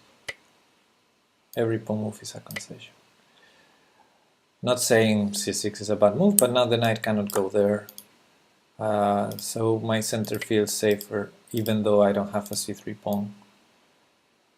So h3, he trades and jumps with the knight somewhere. I don't think it will be good for him. So okay, let's try to catch the bishop pair.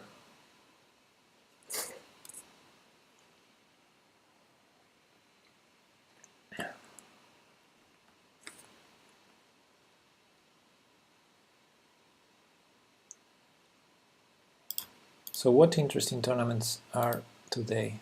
I'm going to have a look, because I think I will have more time to stream later. So maybe if there's a big tournament, I could do commentary. If it's not so strong, maybe I could play.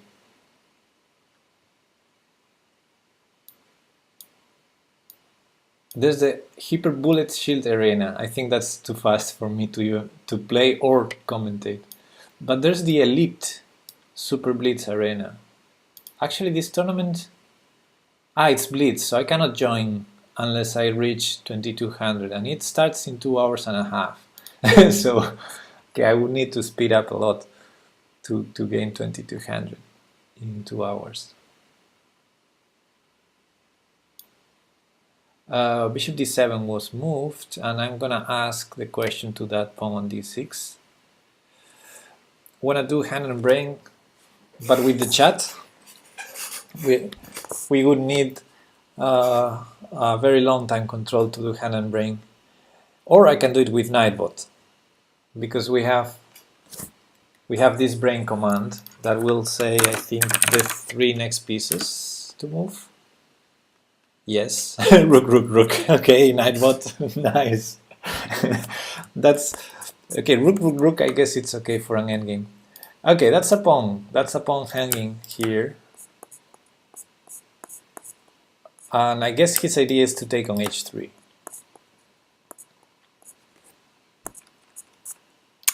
But there's an e5 move in the end. So am I willing to sacrifice, open my king? I mean, to open my king to take a piece then?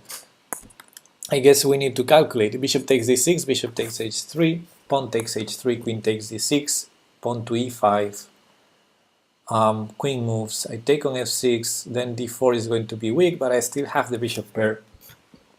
So I like it. Yeah, in general I like it.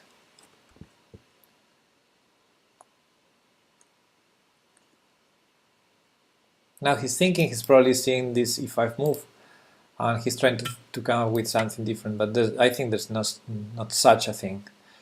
So where to put the queen now? If he goes here to try to hit this, then I'm gonna win a tempo, because g7 would be hanging and the queen, so Has to be careful with that. Still queen takes f6 would be a follow-up there, but not the kind of thing you want to do when you try to hit this one. Maybe queen d7 also. Queen d7, pawn takes, bishop takes, threatening these two pawns. I think that's probably the best. I'm not sure. At least it will threaten two pawns in the end of the line. Although they're easy to defend, both of them, with one move. So I'm gonna... Oh, he takes there. That's too... I mean, too ambitious. I mean, this is defended and there's no path for the rook to go to attack, so I'm gonna take it and see what happens. I mean, there's... What? I don't get your moves, man. Baleful, what are you doing? You're trying to lose fast, I think. And this is I mean, 2 pieces up. 2 pieces up, and everything is defended, so there's no threat. I can go like a3 and try to trade that knight. I think that's the easiest, so I'm gonna do it.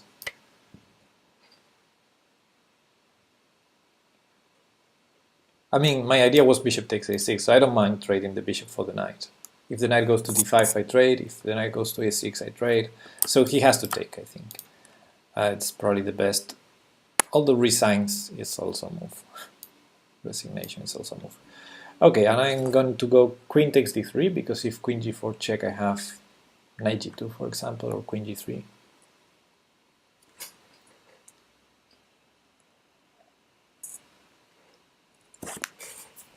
Hand and brain with the viewers over Discord. We could do that, yes.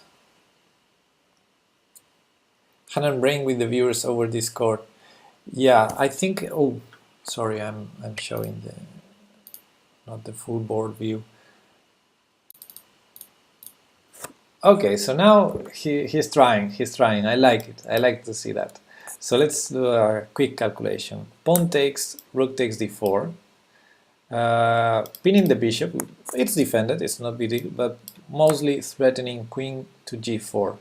So if I take the knight, I have to be careful, but what about bishop f1? Then rook takes queen,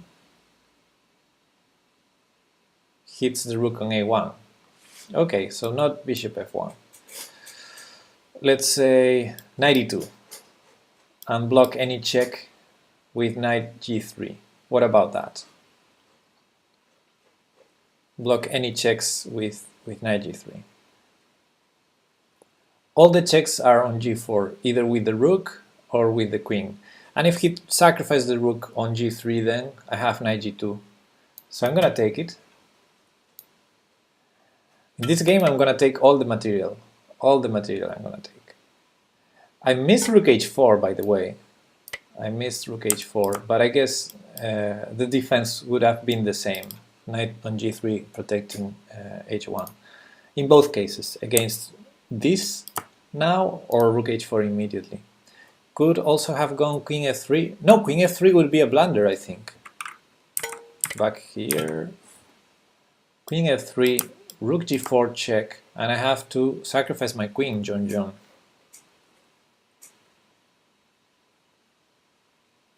But maybe you say instead of taking the knight here, in which case, yes, queen f3 is a decent move, of course. I just wanted to take the piece. Now bishop here seems forcing queen h4 or rook takes g3. And then, yeah. So the threat is h4, right? I cannot like take on a7. I mean, I can, I'm probably winning anyway, but yeah. Devo E444 has followed. Thank you, buddy. Okay, now that the queen is on h4, there's no more h4 threat, so I don't see a threat. So I'm gonna take this. If he takes here, I can already do some check, I guess. And then queen d8, maybe. I mean, anything is winning here. Okay, that's Now the knight will stop any check from e3, which is important because if had I put the bishop on g2, he could have gone for this rook with that check. But of course the knight close to the king always blocks very nicely these diagonal checks. So yeah, rook and 2 pieces up. Maybe Baleful, this is a good moment to resign or not. The knight is king's best friend. Yeah, absolutely. So I'm thinking about the check and taking on h4. That could be good. But maybe I can go for some checkmate here. For example, starting with queen d4, threatening rook ah. Yeah, that's probably good enough. So h3 is very, very slow. Yeah, now I can pre-move rook h8 or g8 equals, but that's not checkmate. Okay, we're gonna be correct. GG Baleful. This time you didn't get me. Okay, so game was normal. I liked to force c6. I mean, c6 wasn't forced. But I like to see that because, yeah, it's a concession. I mean, at least the knights will not go there, and I was kind of worried that I don't have a c3 pawn to support this d4, so I like to see c6, even though it's not... he missed queen b8 delaying mate, yeah. And then, I'm not saying this was expected, but it turned out that by going c6 and then bishop d7, this became weak, and I could ask a question to that pawn, and I think you chose the wrong path here. Okay, Violatic, see you later also. Yeah, I think I'm gonna go, I'm gonna leave also in short to go have lunch, but I'll be streaming later today.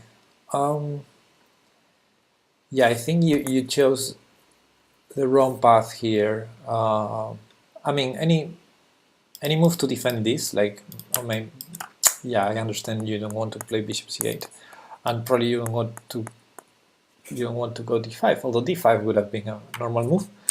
But yeah, sacrificing it, I immediately saw the idea was to take on h3, but then there's the e5 fork, so here you're already in trouble. Maybe even the best is not to take on h3 here, but after takes, this is very forced now. And yeah, queen d7 I thought it was the best, because after pawn takes, I expected bishop takes, honestly. Let me go to the analysis board very fast. And yeah, I expected this, and at least with the queen on d7 you are hitting 2 pawns. But I have seen that bishop f1 would defend both of them, so I think you're probably lost here. But what you did, queen takes h3 immediately gave me another piece, so that was very easy now. And trading, yeah, I don't know.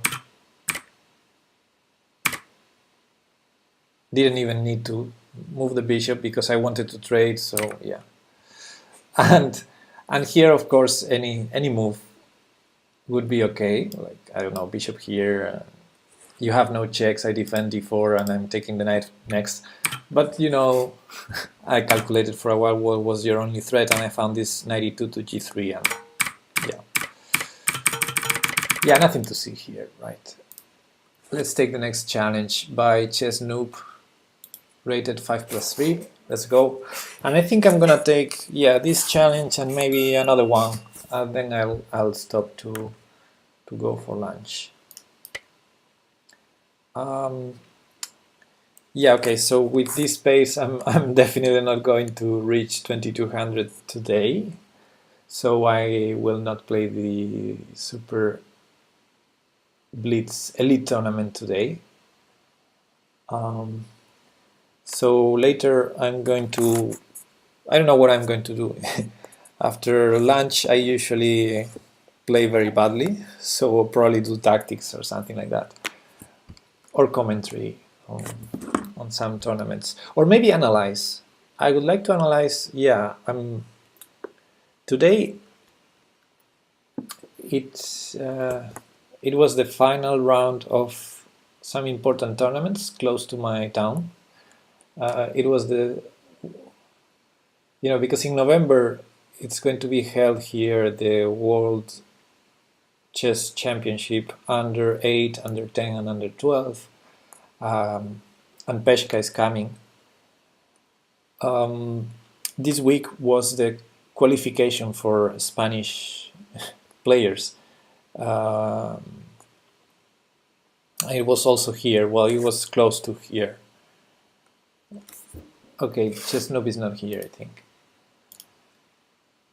So I would like to have a look at those games because the final rounds were today. So we have 3 people qualifying. No, 6 people qualifying. Three boys and 3 girls.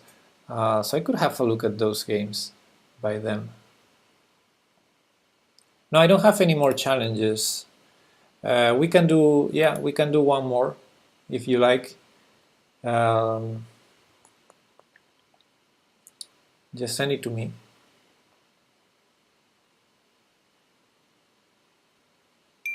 There we go. I could have just clicked the rematch button, but yeah, I went out of our game. Okay, e4 now. Sock FFA, thanks for the follow, man. e5. Okay, let's go classical. 93. Knight c6. Okay, this time I'm going to go for the Scotch. Let's see if I remember any of the theory of this opening.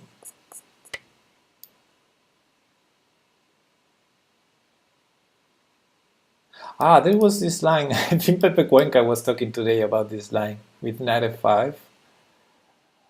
And I think I remember the refutation was there, and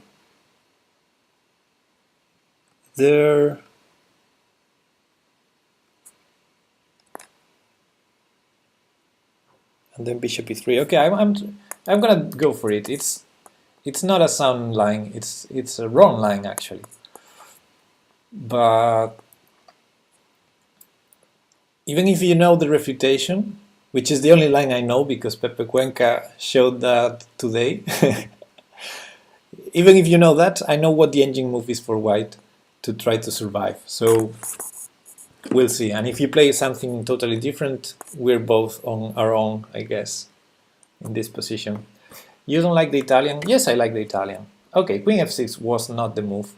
So now I'm on my own here to try to come up with something. I guess defending the pawn could be okay. Also playing c3 to stop any ideas and then being able to counter. Yeah, let's go for it. Yeah, this seems a little bit safer, I think. Because I think against g6 I have the same idea that I had in the previous move, which is bishop e3.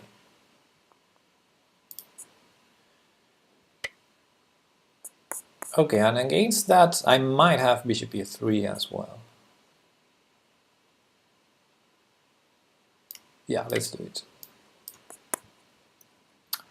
I do like the Italian. I have nothing against it. But yeah, I just feel that the Italian is, when played normally, it's very boring.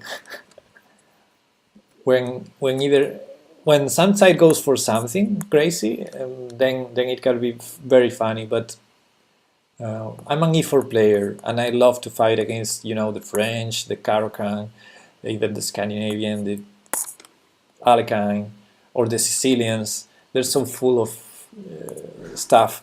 But sometimes you play against the Ruy Lopez, or, well, I choose. I mean, you play against knight c6 and you play either the Ruy Lopez or the Italian, and sometimes you get so bored about, symmetry and nothing happening, and all very slow, and I don't know. Anyway, so if I take here, he has to take, right? He cannot take on e4 because of knight e3. So trading bishops seems okay. Then I can probably take this pawn with check, Or I could start with that also. But then I guess king f8 we transpose, right? Yeah, we're transposing. I don't know. This is already too crazy. Another idea is just 92. Keep the position. But a pawn is a pawn. A pawn is a pawn, guys. Let me take the pawn. A pawn is a pawn. Let's do it. I know e4 can be hanging at some point, but let's see. At least he cannot castle now anymore. And now here I have a choice, because with this I would transpose into the line when I took first on c5, but here I have the chance to go here, which is too crazy to work, and requires very deep calculation, I guess. Bishop h5, first of all, knight f5 is not possible. There might be some queen f6 move. Queen f6, knight f5 check, still there, okay. And of course queen takes e4 check should be the main line to calculate. Bishop h6, queen takes e4 check, maybe bishop e2, queen takes g2, nah, then queen e2. After queen takes e4 check, I think queen e2. Okay, it's so crazy that I will go for it, I think. Instead of queen f6, no, I thought bishop f2, but it doesn't work. Okay, let's go for this. It's crazy enough to be funny.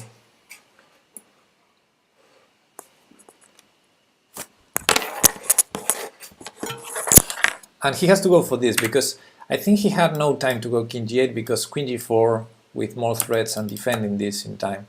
So this is good. And I thought queen e2. And hopefully the outcome is going to be an equal position, equal material, but better structure for me. And maybe even with a chance to castle. In the Italian, can't you just play the Evans or d4 to stop it from being boring? Yeah, exactly. But I mean, one of the two sides have to take risks. I mean, I could go for, yeah, for the Evans if he plays bishop c5, and if he plays knight f6, preventing the Evans, I can go for knight g5, then d5, and that's, if you know that line, it's very boring as well. So, whoa, rook g8, I didn't really expect this move.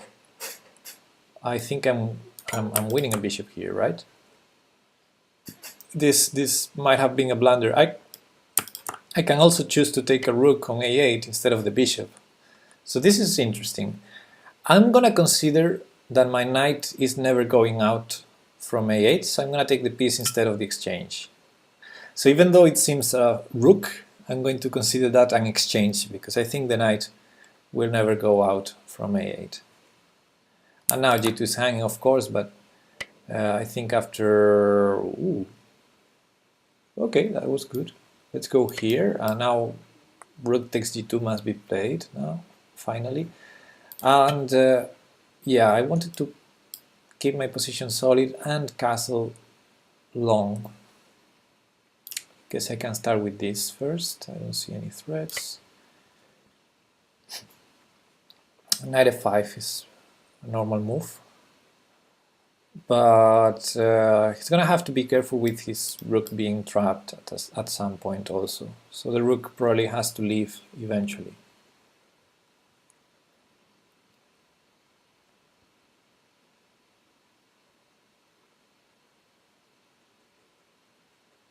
Yeah, also the Evans Gambit is funny, but sometimes you also have some forcing lines. I guess that happens with every opening, so I should probably be complaining. But yeah, but sometimes some openings they're so forcing and so well known that. Yeah, okay. So I have this extra additional option of going for this check, only move there. And then I might have some bishop f3 as a follow-up. I have to be careful with rook g6. So maybe I start with this, and if rook g6, yeah, I don't know, that helps his rook, right? So let's just go back. And I have the threat of bishop g3, I think.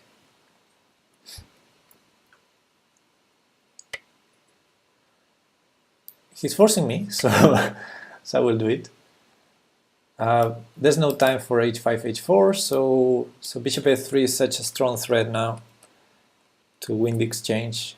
Bishop h3 is still, it's still going to be an exchange and not a full rook, but yeah, I think that rook is trapped. Another option could be h4 to threaten king f1. I mean, to prevent bishop h3, basically. Evans isn't boring to me, because my opponents don't know the theory. Yeah, of course, when you don't know the theory.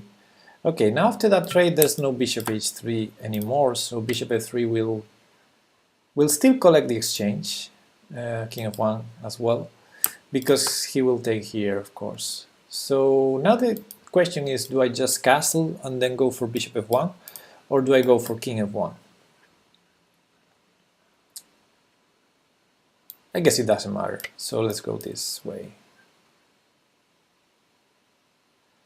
You want to play Cefa? Okay, I have no more challenges now, and if you challenge me, it's going to be the last game. You can challenge me, but it's going to be the last game for now. Because I want to leave to have lunch. So yeah, I can do one more. You just send me the challenge, and it's going to be the last for this stream. Then I will stream later today. I don't know, in a couple of hours or so, or maybe even before that. I'm gonna have lunch. I'm going to have a little walk with the dog, maybe read something or play the piano, and then I'll be back. So okay, this is an interesting move, because now f4, f3 is sort of a threat, so I think I have to prevent f3. That's what I'm going to do now. Or I can just take the rook and keep the two bishops. Yeah, this is probably the best way to grab the exchange. Yeah, I will not play any further games after the game with you, so just send me the challenge, because I don't see it. And that's going to be the last.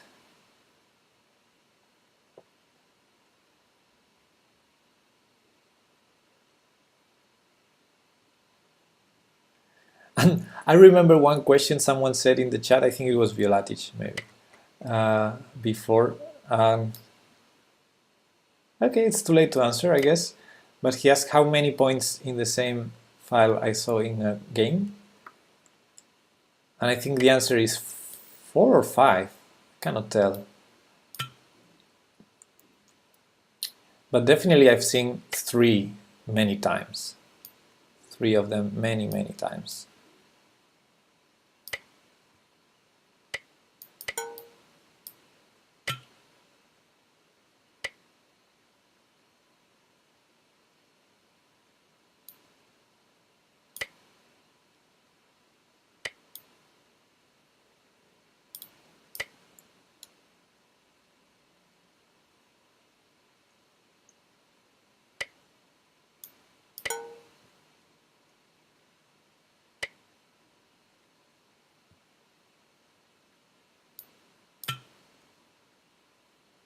Defending the bishop because he had a double knight idea here on f4.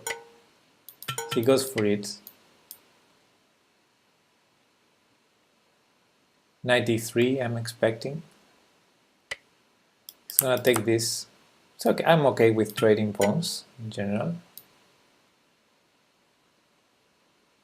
Just have to be careful with my bishop.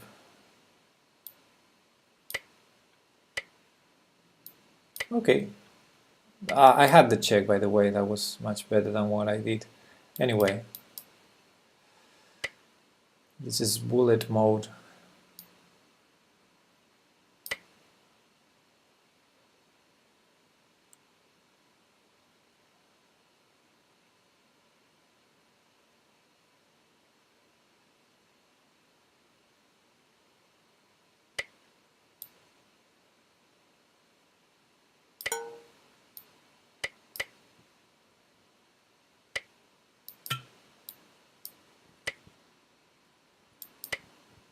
defend.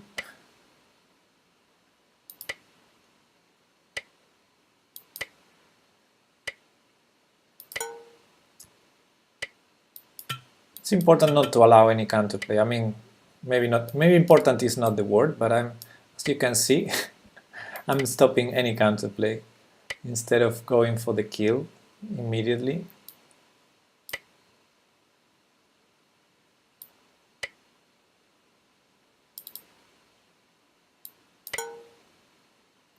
I guess it's time to go for the kill now.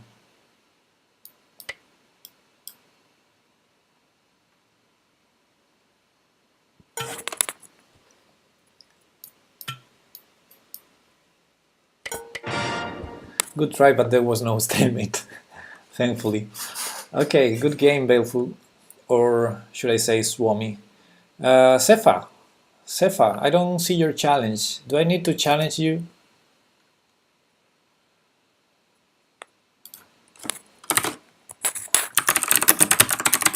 I think I can. I can do this. No, I thought there was a quote with that word.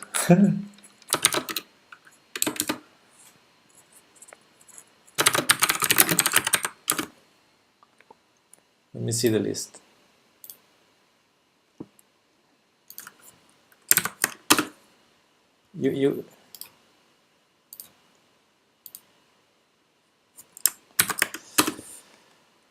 You had no idea about this opening, Swami? Okay, let's have a quick glance. You were free to exchange queens.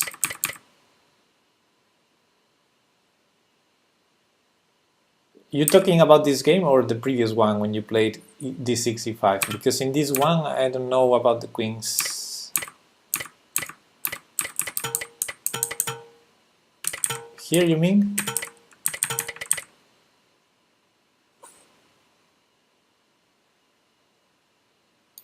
Oh, there's no such quote as the one I was looking for. Okay, never mind. Ah, the previous one, okay. Yeah, the previous one was you played d6. Oh, let me go to the analysis board for a moment. Because I don't see Sefa's challenge. Okay, now I see Sefa's. No more challenges. Okay, let's have a look. I see your challenge now, Sefa. Let me just have a quick glance at what Swami is asking. So in the previous game you went here, here, here. And this is very well known endgame. And yeah, this is the perch when you play d6, and this is very well known endgame. And I thought, I mean, it's a decent small edge for white. I've played this against, and I think I only played this once in an over the board game. It was against a very strong player, and I had a very pleasant game with white, but I lost in the end. He showed much better technique that I have in the end game, and he killed me. It was like a 2400 player, I think. But yeah, this is pleasant for white, but it's not such a big edge. It's just an endgame. In general, black is not so sad about not being able to castle because there are no more queens on the board. Yeah, when you played this, I thought you probably know something about this, about how to place the pieces after this, because I mean, if you are playing this, you have to have an idea. I thought that. That's why I went for the anti idea with this move, and then it was a normal game. Now in this one, this is called the Scotch. The Scotch opening, and bishop c5 is one of the two main lines, knight f6 being the other. And I think the main move here by far is bishop e3.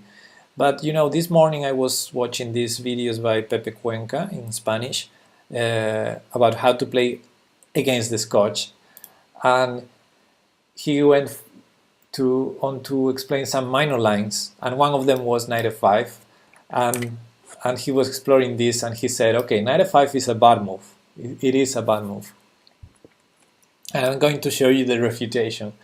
And just because I saw the refutation this morning, I knew how to answer the refutation, even though it's bad for white. So The main idea for white with knight f5 is to continue with bishop e3, of course. This is not a good attempt for black, for example. But the main line here goes d5, and then white cannot take here because of the hanging knight. What is white supposed to do here? Let me remember. Ah, yeah, you take king f8, and then you go back with the knight, because with the knight still on g8, there's no bishop h6. So knight goes back, and now instead of taking the pawn, which is bad, if I remember correctly, is bad due to something that I don't remember. Ah, because it's just a pawn back. Yeah, you trade queens and it's equal. Yeah, instead of that, black goes here with a simple threat. Well, two simple threats. And now knight g3 is only move, right? Because e4 is also hanging. So knight g3. And here, yeah, this is a moment where d takes e4 is a bad move, and it's not so clear why it is a bad move. But it is a bad move because queen d5 will regain the pawn on e4, and white is going to be okay. So that's why the main line goes knight f6, defending d5 and threatening this. And now this, I think this is the position where the only way to survive, pointed out by the engine, is bishop e3, I think. I'm not sure about this, I saw this morning, and maybe it's bishop e2 first.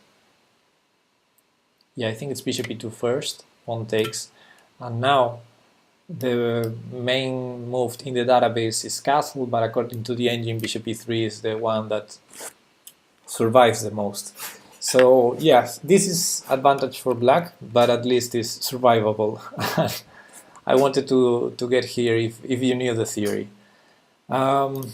Anyway, let's take challenge from Sefa. Sefa, I don't see your challenge anymore. I was, yeah, I was going to accept it now. I was just showing the line of the scotch with knight f5. Okay, let's go, Sefa. Last game. This is the last game. Let's play e4.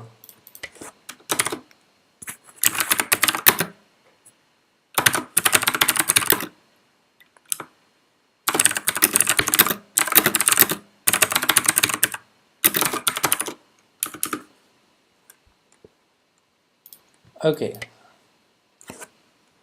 Should I play another scotch?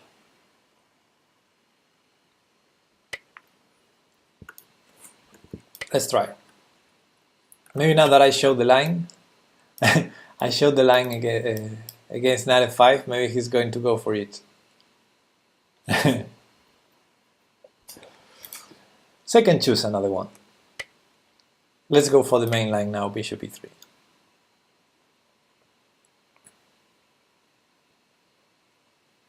Bishop e3 has a threat.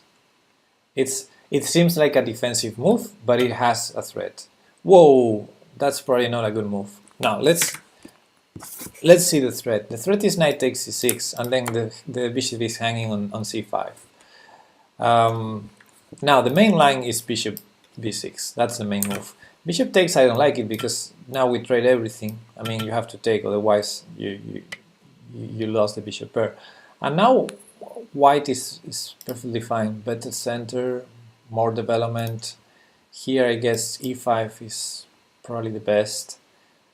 Hitting c7 might be an idea, but that's too crazy. You need to see what happens after queen takes b2. Yeah, I think e5 is good enough. Winning more tempi.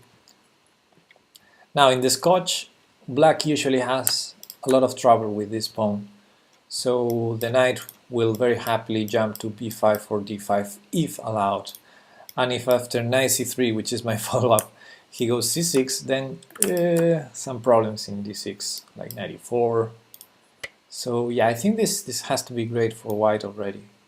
Now I have bishop c4 maybe, instead of knight here. Because if knight here, I guess his idea is to use this ping to go d6 or f6, probably d6, and then I don't have time to play bishop c4 because of queen takes e5. So I guess I'm going to start with this one instead of knight c3. If he wants to keep the ping, then on e7 the queen is not so good as it is on e6. Okay, but he's not going there. Okay, now this is a threat. I would really love to see that queen losing more tempi, so I will go for this.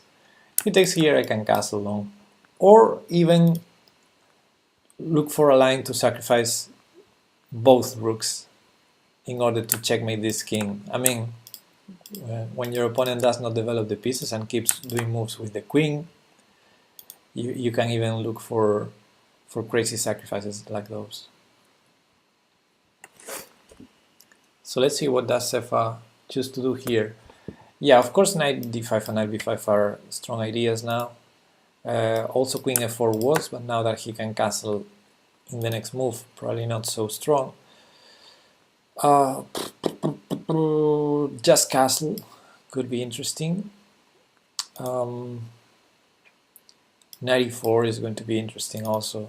Yeah, the problem is having too many choices. Too many choices. So let's do just a natural move.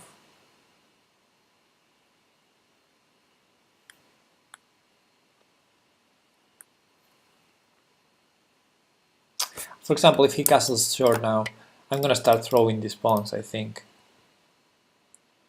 Probably starting with g4 to prevent knight f5. Let's start with that. And f4, h4, h5, everything's going there. And some sacrifices on f6 also. Ooh, that's really asking for knight e5 now. It's really asking for knight e5, so let's go there. Hitting the knight cannot take here, so yeah, this is.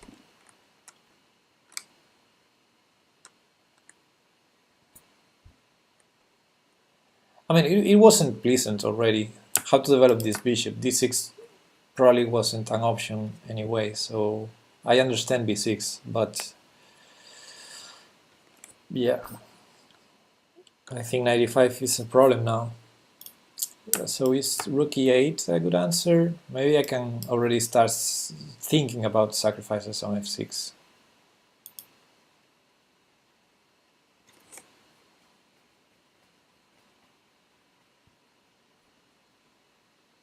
But there's knight g6 then.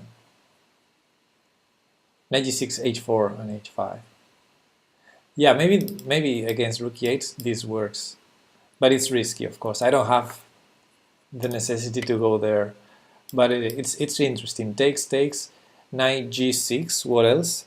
h4 and rook e4, rook e1. Ah no, yeah, rook e4, rook e1. Okay, I still don't have the need, and he has no threat, so maybe I just start with h4. h4, let's do. Because knight takes d5 is still not possible. And if bishop b7, then knight takes d5 might be an option, right? So I can go now knight f6, takes, knight g6, h5. If rook e4, queen d2, rook takes c4, queen h6. Ah, there's queen takes f6. What am I saying? Instead of taking on c2. Okay, so this is interesting now, because I really like this sacrifice, but it's too much. It's maybe too much. So maybe I just need to keep this here and trade everything, but then it's maybe not too much of an attack. It's okay, I'm gonna do it. I mean, I know it's not entirely working, but it's funny. It's fun enough, so I guess after takes, knight g6, I might be able to come up with a different idea instead of h5. Bishop d6. I mean, trading knights, okay, but then bishop d6. May I have to go there? Ah, bishop d5, you mean? Here. Trade knights on bishop d5. Yeah, absolutely, John. You're right. Yeah, you're right. I missed that. I was too focused on this idea to go for a checkmate here. And yeah, good point. Good point.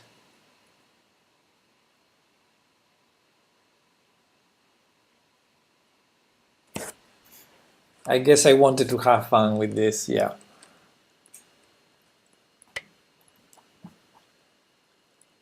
Okay, so maybe h5 doesn't work, but g5 I don't want to. g5, look there, takes.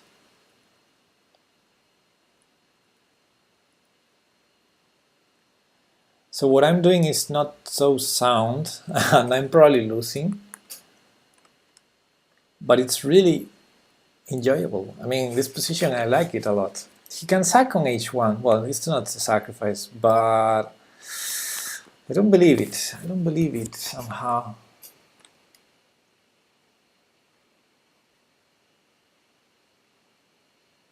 Let's go g5. I know it's slow, and it's losing material to rook e4. But I want to see what's going on here. I want to explore this, even though I didn't calculate it. Let's see how this goes.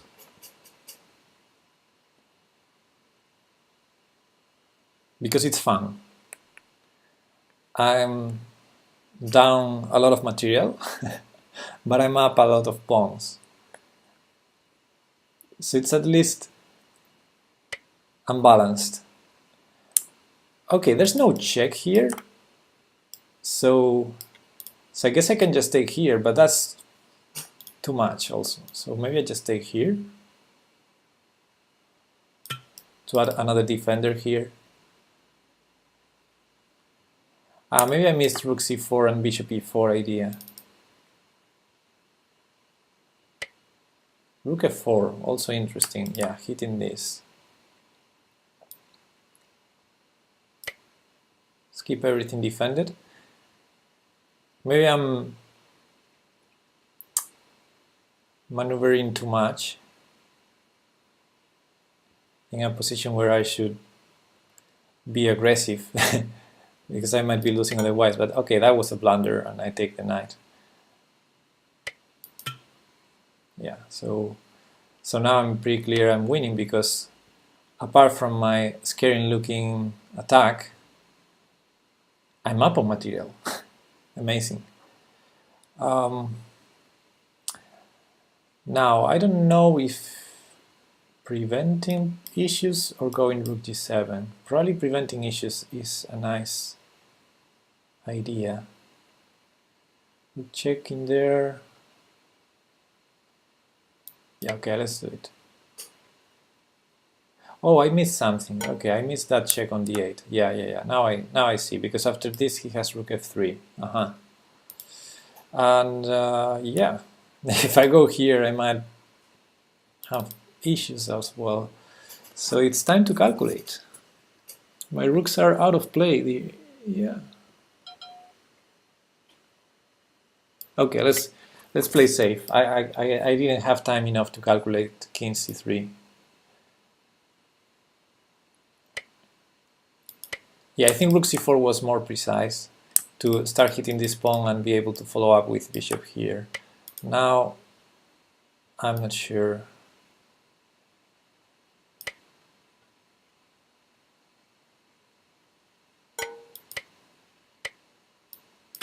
In time, so probably c5 instead of rook back to d2 was better. Let's block that, and okay, he's coming with the other rook.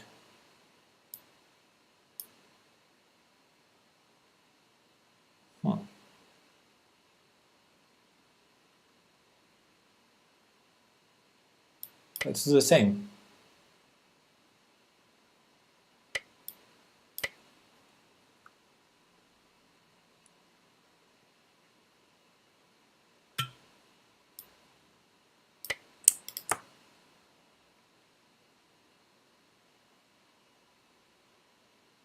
Yeah, actually, I blundered. I blundered this rook takes c2, but okay, still doing okay, I guess. There's no mate there. Actually, he had the bishop. Yeah. Okay.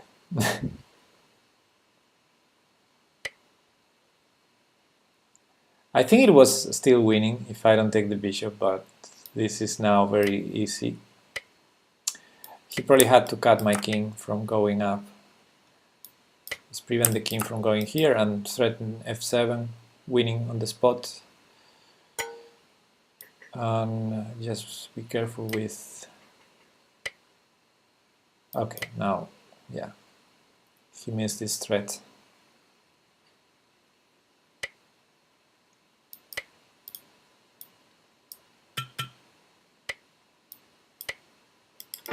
Stop being all counterplay with rook f4. Okay, good game, Sefa. I'm pretty sure I was losing. I'm pretty sure my sacrifice wasn't sound at all. Well, first of all, the opening, don't play bishop takes d4. I mean, then I decided to play suspicious myself. So this is not a way to show a lesson, but I think this is bad. The main move, by the way, is bishop b6 in this position. But yeah, trading all of this gives white a very pleasant development. It was so pleasant that I decided to go for crazy ideas. But here the position is gorgeous for white, I think.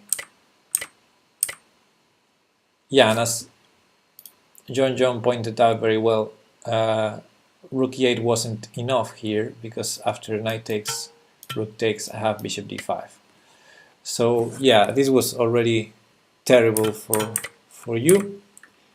But here I decided to go for a very crazy idea with knight f6. I prepared it with h4 and then g5, and the idea was to sack on f7 again.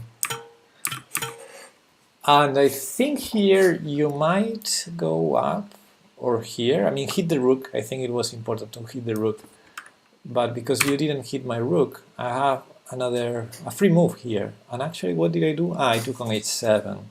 Yeah, but maybe h5 was interesting also. Anyway, defend. Yeah, and here you blundered the knight, and of course that's the end of the game. But if you don't blunder the knight, still the position is very scary for black, but probably winning for black. But now after the blunder, I think it's more or less winning for me. Although I missed this rook d8 and I had to go back. So probably starting with b3 was good. Yeah, and here I think you have to play c5 to prevent me from defending the c2 pawn. Ah, but I can go here. Yeah, and the point is, this is very dangerous for you, even though you take on c2. I can go like here, let's say, and here.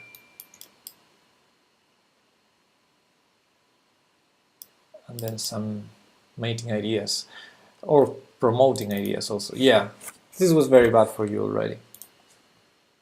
Okay, guys, I'm seeing K-E1 or King E1 challenging me to a casual games. First of all, this was the last game, so if you're watching the stream, that's why I'm rejecting you.